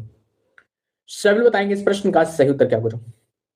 याद रखिएगा इस प्रश्न का जो सही उत्तर हो जाएगा 29 जनवरी 2025 को। कब किया गया था, याद रखिएगा 29 जनवरी 2025 को किया गया था। ये हमेशा क्या कीजिएगा, याद रखिएगा 29 जनवरी 2025 को किया गया था। ऑप्शन क्या रहेगा यहाँ पर, ए बिल्कुल सही उत्तर हो जाएगा। चलिए हिंदी का सवाल आ गया बाबू, हिंदी का सवाल हो गया। सब लोग पहले क्या बोलेंगे, राधे राधे, सब लोग क्या बोलेंगे, राधे राधे, श्री राधे राधे, ठीक है, इसलिए राधे राधे बोल दिए। ठीक है, हिंदी का 10 प्रश्न आ जाएगा, ठीक है, 10 प्रश्न जो कि एक्सपेक्टेड प्रश्न है बाबू, ठीक, एक्सपेक्टेड प्रश्न है हिंदी का 10 प्रश्न। ठीक है, चलिए राधे राधे से भी लोग बोलेंगे, जो भी अभी तक ईगर क्लासेस चैनल को अभी तक सब्सक्राइब नहीं किया, सब लोग क्या करेंगे, ईगर क्लासेस चैनल को सब्सक्राइब कर लेंगे आप, ठीक है। सब लोग क्या करेंगे, ईगर क्लासेस ट्यूशन की सब्सक्राइब कर लेंगे, ठीक है। यहाँ पर देखिएगा फर्स्ट क्वेश्चन आप लोग के सामने आ गया है, देखिएगा हिंदी का। फर्स्ट क्वेश्चन आप लोग के सामने आ गया है हिंदी का, देखिएगा। सहचर्य का विलोम शब्द है, सहचर्य का विलोम शब्द क्या होगा, बताइएगा। सहचर्य का विलोम शब्द क्या होगा, वैमनस्य होगा, कि असहयोग होगा, कि विनियोग होगा, कि अलगाव होगा, बताइएगा सहचर्य का विलोम शब्द क्या होगा। देखिएगा हिंदी का क्वेश्चन आ गया बाबू, किसका क्वेश्चन आ गया, हिंदी का क्वेश्चन आ गया, क्योंकि हिंदी भी पूछा जा सकता है। तो बताइएगा इस प्रश्न का सही उत्तर क्या होगा, सहचर्य का विलोम शब्द क्या होगा। सब लोग बताएंगे इस प्रश्न का सही उत्तर क्या होगा, बताएंगे सब लोग इस प्रश्न का सही उत्तर क्या होगा, सहचर्य का विलोम शब्द क्या होगा। जो याद रखिएगा अलगाव हो जाएगा, क्या हो जाएगा, याद रखिएगा अलगाव हो जाएगा। ऑप्शन क्या रहेगा यहाँ पर डी, बिल्कुल सही उत्तर हो जाएगा। याद रखिएगा सहचर्य का विलोम शब्द क्या हो जाएगा, याद रखिएगा अलगाव हो जाएगा। ऐसे तो होना चाहिए वैमनस्य, सॉरी अलगाव हो जाएगा। ऑप्शन क्या रहेगा यहाँ पर डी हो जाएगा, वैमनस्य का विलोम शब्द अलग हो जाएगा। ऑप्शन में जो भी डी बता रहे हैं उनका बिल्कुल सही उत्तर हो गया। अब वैमनस्य का विलोम शब्द क्या होगा, बताइएगा। वैमनस्य का विलोम शब्द क्या होगा, तो याद रखिएगा सौमनस्य हो जाएगा। याद रखिएगा क्या हो जाएगा, सौमनस्य हो जाएगा। ये भी आप लोग क्या कीजिएगा, बिल्कुल याद रखिएगा। वैमनस्य का विलोम शब्द क्या होगा, तो याद रखिएगा सौमनस्य हो जाएगा, ठीक है, याद रखिएगा। चलिए अगले प्रश्न का जवाब देंगे। देखिएगा 2 नंबर क्वेश्चन आप लोग के सामने क्या कर रहा है कि प्रमाणिक शब्द के मूल शब्द और प्रत्यय का सही अलगाव है। प्रमाणिक शब्द के मूल शब्द और प्रत्यय का सही अलगाव क्या होगा, बताइएगा सब लोग इस प्रश्न का सही उत्तर क्या होगा। सभी लोग बताएंगे इस प्रश्न का सही उत्तर क्या होगा। बहुत ही बेहतरीन क्वेश्चन बाबू, और एग्जाम ओरिएंटल है, क्योंकि बिहार पुलिस में क्वेश्चन पूछा जाता है हिंदी का, हिंदी का क्वेश्चन पूछा जाता है, ठीक है। और याद रखिएगा एक्सपेक्टेड क्लास रहेगा 15 बाबू, ठीक है, 15 एक्सपेक्टेड क्लास आप लोग को कराएंगे बहुत ही बेहतरीन तरीका से। राखी जी भी बता रहे हैं और बताएंगे सब लोग, छोटू राणा जी डी बता रहे हैं। सभी लोग बताएंगे इस प्रश्न का सही उत्तर क्या होगा। सेशन को भी लाइक करेंगे बाबू, जो भी सेशन को लाइक नहीं करेंगे लाइक करेंगे। अच्छा लग रहा होगा क्लास को लाइक कीजिएगा, नहीं अच्छा लग रहा होगा तो इग्नोर कर दीजिएगा, कोई दिक्कत नहीं है, ठीक है। याद रखिएगा प्रमाणिक, प्रमाणिक का विलोम हो जाएगा अति, याद रखिए ऑप्शन क्या रहेगा यहाँ पर बी हो जाएगा। यहाँ पर क्या हो जाएगा, बी हो जाएगा। जो भी ऑप्शन नंबर बी बता रहे हैं उनका बिल्कुल सही उत्तर हो गया, ठीक है। जो भी ऑप्शन नंबर बी बता रहे हैं उनका बिल्कुल सही उत्तर हो गया, ठीक है। चलिए अगले प्रश्न का जवाब देंगे। देखिएगा यहाँ पर यद्यपि का संधि विच्छेद, यद्यपि का संधि विच्छेद आप लोग कीजिएगा। यद्यपि का क्या कीजिएगा, संधि विच्छेद आप लोग क्या कीजिएगा, ठीक है। तो बताएंगे 3 नंबर क्वेश्चन का सही उत्तर क्या होगा। यद्यपि का संधि विच्छेद क्या होगा, शब्द बताएंगे, सभी लोग बताएंगे यद्यपि का संधि विच्छेद क्या होगा। जो याद रखिए यद्यपि का जो संधि विच्छेद हो जाएगा। चलिए सभी का सही जवाब आ रहा है, लेकिन देखिएगा हिंदी में आप लोग बहुत कमजोर हैं, हिंदी में देखिए बहुत लोग कमजोर हैं। देखिएगा यहाँ पर यदि जोड़े यापी होगा, ठीक है, यदि जोड़े यापी नहीं होगा, यदि जोड़े यापी होगा, ठीक है। ऑप्शन क्या रहेगा यहाँ पर ए, बिल्कुल सही उत्तर हो जाएगा। यदि जोड़ यापी हो जाएगा, ऑप्शन क्या रहेगा यहाँ पर ए, बिल्कुल सही उत्तर हो जाएगा, ठीक है। और ये जो टूटा है ना, पता है किस संधि का है, ये यन संधि है। कौन सा संधि है, याद रखिएगा यन संधि है, ठीक है। ये भी आप लोग क्या कीजिएगा, बिल्कुल याद रखिएगा। चलिए आगे दीजिएगा 4 नंबर क्वेश्चन का जवाब दीजिएगा। यहाँ पर कह रहा है कि खाद्य सामग्री जो यात्रा के समय रास्ते में उपभोग के लिए दी जाती है क्या कहा जाता है। खाद्य सामग्री जो यात्रा के समय रास्ते में उपभोग के लिए दी जाती है उसको हम लोग क्या कहते हैं, बता दीजिए। तो आप लोग बता दीजिए, 4 नंबर क्वेश्चन का जवाब दीजिए, ठीक है। हम इसको कहते हैं पाथे, क्या कहते हैं, पाथे कहते हैं, ठीक है। ऑप्शन में जो भी सी बता रहे हैं उनका बिल्कुल सही उत्तर हो गया पाथे, ठीक है। याद रखिए क्या कहते हैं, पाथे कहते हैं। चलिए अगले प्रश्न का जवाब देंगे, ठीक है। अगला प्रश्न का क्या करेंगे, जवाब देंगे। देखिए 5 नंबर क्वेश्चन क्या करा है यहाँ पर, देखिएगा 5 नंबर क्वेश्चन करा कि जो क्षमा करने योग्य नहीं है, जो क्षमा करने योग्य नहीं है वाक्यांश के लिए एक शब्द है। जो क्षमा करने योग्य नहीं है वाक्यांश के लिए शब्द क्या होगा, यानी एक शब्द पूछ रहा है। सीमा कुमारी जी बताएंगे, सीमा कुमारी जी ये बता रहे हैं, राकेश यादव जी बता रहे हैं और बताएंगे। सेशन को लाइक करेंगे प्लीज, आप लोग से अनुरोध है कि सेशन को लाइक कर दीजिए, ठीक है। छोटू राणा जी भी बता रहे हैं, बैजू कुमार जी भी बता रहे हैं। एक्सपेक्टेड क्लास बाबू पहले ही बोलते हैं 15 क्लास लेंगे, 15 क्लास में याद रखिएगा जीके भी खत्म और हिंदी भी खत्म, 15 क्लास एकदम एक्सपेक्टेड क्वेश्चंस रहेगा, ठीक है। आप लोग कहीं नहीं इस तरह से पढ़े होंगे, इस तरह से कहीं नहीं पढ़े होंगे जिस तरह से पढ़ाएंगे। सुप्रिया शर्मा जी ये बता रहे हैं। 5 नंबर क्वेश्चन का जो सही उत्तर हो जाएगा, ऑप्शन करेगा बी हो जाएगा, अक्षम हो जाएगा। जो क्षमा करने योग्य नहीं हो उसको क्या कहते हैं, याद रखिएगा अक्षम कहते हैं, अक्षम कहते हैं, ठीक है। ऑप्शन क्या देगा यहाँ पर बी, बिल्कुल सही उत्तर हो जाएगा, ठीक है। चलिए अगले प्रश्न का क्या करेंगे, जवाब देंगे। यहाँ पर देखिएगा अगला प्रश्न क्या करा, कौन सा जोड़ा समरूपी भिन्नार्थक है, कौन सा जोड़ा समरूपी भिन्नार्थक है। तो बताएंगे 6 नंबर क्वेश्चन का सही उत्तर क्या होगा, सभी बताएंगे इस प्रश्न का सही उत्तर क्या होगा। बहुत ही इंपॉर्टेंट क्लास है बाबू, जोड़ा समरूपी भिन्नार्थक है बोल रहा है, ठीक है। कहने का मतलब है समरूपी भिन्नार्थक, भिन्नार्थक बोल रहा है, ठीक है। अवधि, अवधि मतलब क्या होता है, काल होता है, अवधि मतलब काल होता है, और ये भी अवधि मतलब काल ही होता है बाबू, ठीक है। सॉरी, यहाँ पर अवधि मतलब काल होता है, लेकिन अवधि मतलब एक ठो, इसका मतलब अर्थ होता है अवध देशीय भाषा।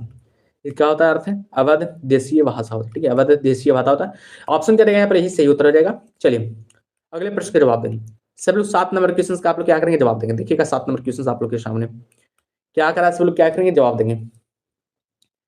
यहाँ पर 7 नंबर क्वेश्चन करा है कि अंक शब्द में अनेकार्थी शब्द समूह का चयन कीजिए। अंक शब्द में अनेकार्थी शब्द समूह का क्या कीजिए, चयन कीजिए। तो 7 नंबर क्वेश्चन का आप लोग क्या करेंगे, जवाब देंगे।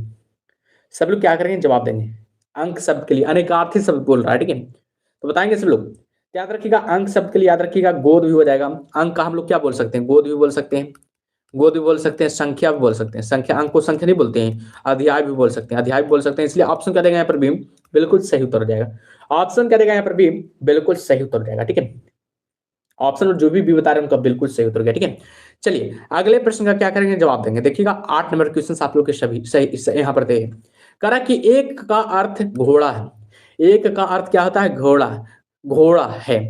तुरंग होगा कि तुरंत होगा कि तुरई होगा कि तरंग होगा, तो बताएंगे सब लोग। 8 नंबर क्वेश्चन का आप लोग क्या करेंगे, जवाब दीजिए। हिंदी को हल्के में मत लीजिएगा, ठीक है, हिंदी भी थोड़ा भारी ही आता है, ठीक है। हिंदी भी क्या होता है, भारी ही आता है, एग्जाम में देखे होंगे। बताइएगा किसका अर्थ घोड़ा होता है, तुरंग का अर्थ घोड़ा होता है कि तुरंत का अर्थ होता है कि तुरई का अर्थ होता है कि तरंग का होता है। किसका अर्थ घोड़ा होता है ये पूछ रहा है, ठीक है, तो बताएंगे सब लोग। किसका अर्थ घोड़ा होता है, तो याद रखिएगा तुरंग का बाबू, ठीक है। तुरंग का अर्थ क्या होता है, याद रखिएगा घोड़ा होता है। तुरंग का अर्थ क्या होता है, याद रखिएगा घोड़ा होता है। ऑप्शन करेगा यहाँ पर ए, बिल्कुल सही उत्तर हो गया। जो भी ऑप्शन नंबर ए बता रहे हैं उनका बिल्कुल सही उत्तर हो गया, ठीक है। चलिए बैजू जी बोल रहे हैं हिंदी मेरा कमजोर है सर, बिल्कुल कमजोर है तो क्या कीजिए, डोज लीजिए, ठीक है। रात को 8 बजे क्या कीजिए, डोज लीजिए, ठीक है। सभी चीज का डोज मिलता है यहाँ पर। 9 नंबर क्वेश्चन का आप लोग क्या करेंगे, जवाब देंगे। देखिएगा समीर का पर्यायवाची शब्द क्या होगा, समीर का पर्यायवाची शब्द क्या होगा, जल होगा कि हवा होगा कि तूफान होगा कि आंधी होगा। समीर का पर्यायवाची शब्द क्या होगा, सब लोग क्या करेंगे, जवाब देंगे। चलिए बताइएगा इस प्रश्न का सही उत्तर क्या होगा, समीर का पर्यायवाची शब्द क्या होगा। 9 नंबर क्वेश्चन के जवाब देंगे। समीर किसका पर्यायवाची शब्द है ये पूछ रहा है, ठीक है। समीर किसका पर्यायवाची शब्द है ये पूछ रहा है, ठीक है, बताएंगे सभी लोग। देखिएगा समीर, देखिएगा हवा का पर्यायवाची शब्द हो जाएगा, ठीक है। ऑप्शन करेगा यहाँ पर भी, बिल्कुल सही उत्तर हो जाएगा। हवा का आप लोग आउट जान लीजिएगा पर्यायवाची शब्द, क्योंकि एग्जाम में पूछा जाता है इसलिए बता रहे हैं। याद रखिएगा हवा को वायु भी कहते हैं, पवन भी कहते हैं, पवन भी कहते हैं, और याद रखिएगा हवा भी कहते हैं, हवा भी कहते हैं कि नहीं, बात भी कहते हैं, बात भी कहते हैं, मारुत भी कहते हैं। याद रखिए मारुत भी कहते हैं, अनिल भी कहते हैं। याद रखिएगा ये सब हवा का क्या हो गया, पर्यायवाची शब्द हो गया। ये सब क्या हो गया, हवा का पर्यायवाची शब्द हो गया। ये आप लोग क्या कीजिएगा, बिल्कुल याद रखिएगा, ठीक है। चलिए आगे देखिएगा 10 नंबर क्वेश्चन का आप लोग क्या करेंगे, जवाब देंगे। यहाँ पर 10 नंबर क्वेश्चन क्या करें, आटे दाल का भाव मालूम होना, मुहावरे का उचित अर्थ पहचानिए। यानी आटे दाल का भाव क्या होना, मालूम होना, मुहावरा का उचित अर्थ क्या होगा, बताइएगा। चलिए बताइएगा इस प्रश्न का सही उत्तर क्या होगा। आटे दाल का भाव मालूम होना, मुहावरे का उचित अर्थ क्या होगा। मुसीबत में पड़ना कि कंगाल हो जाना कि घर में राशन लाना कि कष्ट का अनुभव होना। देखिएगा ये मुहावरा है, आप लोग गलत मत कीजिएगा। बैजू जी डी बता रहे हैं, छोटू राणा जी डी बता रहे हैं, और बताएंगे सब लोग इस प्रश्न का सही उत्तर क्या होगा। सभी लोग बताएंगे, मिथिलेश जी डी बता रहे हैं, सीमा कुमारी जी डी बता रहे हैं, बहुत लेट जवाब देते हैं सीमा कुमारी जी। राकेश यादव जी डी बता रहे हैं। याद रखिएगा आटे दाल का भाव मालूम होना, इसका अर्थ होता है पता है आप लोग को, इसका अर्थ होता है हमेशा याद रखिएगा 10 नंबर क्वेश्चन का जो सही उत्तर हो जाएगा क्या हो जाएगा, डी हो जाएगा। कष्ट का अनुभव होना, क्या होना, कष्ट का अनुभव होना। ऑप्शन नंबर यहाँ पर क्या हो जाएगा, डी, बिल्कुल सही उत्तर हो जाएगा। जो भी ऑप्शन नंबर डी बता रहे हैं उनका बिल्कुल सही उत्तर हो गया, ठीक है। आटे दाल का भाव मालूम होना, मुहावरे का उचित अर्थ क्या होता है पता है, कष्ट का अनुभव होना, ठीक है। ऑप्शन नंबर जो भी डी बता रहे हैं उनका बिल्कुल सही उत्तर हो गया। जो भी ऑप्शन नंबर डी लगा रहे हैं उनका बिल्कुल सही उत्तर हो गया, ठीक है। चलिए तो कैसा लगा क्लास, आप लोग बताएंगे कैसा लगा क्लास बाबू, ठीक है। यानी कि 80 प्रश्न था, 80 प्रश्नों में से कितना प्रश्न सही किए आप लोग ये भी बता दीजिएगा। 80 प्रश्नों में से आप लोग क्या करेंगे, बताएंगे कि कितना प्रश्न सही की और कैसा लगा क्लास आप लोग बता दीजिएगा, क्योंकि आप लोग बताते हैं ना तो मेरे को बहुत ही यानी कि मोटिवेशन मिलता है अंदर से, ठीक है, मोटिवेट होते हैं। कैसा लगा क्लास बताएंगे सब लोग, कैसा लगा क्लास जो, ठीक है। और क्या कल से देखिएगा, कल से आप लोग के लिए जरूर सूचना सूचना सुन लीजिएगा, सूचना जरूर सुनना है, ठीक है। याद रखिएगा घटना चक्र आप लोग बुक जानते हैं, घटना चक्र, घटना चक्र बुक जानते हैं, कौन कौन जानते हैं घटना चक्र बुक, घटना चक्र बुक कौन कौन जाते हैं, घटना चक्र बुक कौन कौन जाते हैं, उनका सॉल्यूशन अति कराएंगे बाबू, ठीक है, उसका सॉल्यूशन करवाएंगे, ठीक है। 2026 का है, बिहार पुलिस और बिहार मद्य निषेध का, याद रखिए 2026 का है, ठीक है। उसका क्या करेंगे, सॉल्यूशन सॉल्यूशन करवाएंगे बेहतरीन तरीका से, बेहतरीन तरीका से सॉल्यूशन करवाएंगे, ठीक है। क्या बोल रहे हैं छोटू राणा जी, हिंदी प्रश्न विशेष रहे, बिल्कुल बिल्कुल, जरूर जरूर हिंदी का तैयारी जरूर करवाएंगे, ठीक है। बोलिएगा तो क्वेश्चन भी बढ़ा देंगे, हिंदी का क्वेश्चन भी बढ़ाएंगे, ठीक है। अभी आप लोग क्या कर रहे हैं, अभी तो सुनिए ना, यानी कि अभी आप लोग को चैप्टर वाइज हिंदी करा देंगे, चैप्टर वाइज क्वेश्चंस, हिंदी का चैप्टर वाइज क्वेश्चंस करा देंगे, चिंता कर ले रहे हैं, हिंदी का चैप्टर वाइज क्वेश्चंस करा देंगे, ठीक है। आप लोग चिंता मत कीजिए, ठीक है। एग्जाम से पहले हिंदी का आप चैप्टर वाइज क्वेश्चंस आप लोग को करा देंगे, आप लोग को चिंता नहीं करना उतना। घटना चक्र बुक भी स्टार्ट कर रहे हैं, क्योंकि उसमें पता है बहुत ही इंपॉर्टेंट बुक है, ये भी बहुत ही इंपॉर्टेंट बुक है। और क्या करेंगे, बिहार ऑल एग्जाम का बुक भी स्टार्ट कर देंगे। मैराथन जब एग्जाम पास आएगा ना तो क्या करेंगे, बिहार ऑल एग्जाम का बुक का सोल्यूशन करवाएंगे बहुत ही बेहतरीन तरीका से, जिस प्रकार से इसको करा रहे हैं ना, बहुत ही बेहतरीन तरीका से करवाएंगे आप लोग को।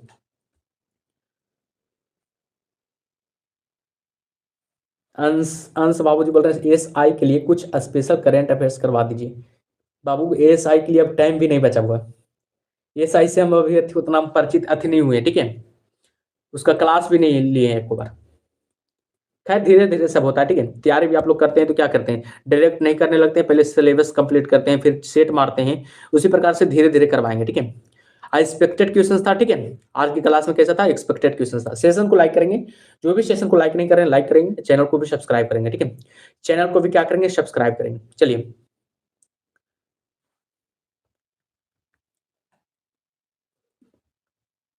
मिलते हैं अगले क्लास में, तब तक के लिए ओके बाय।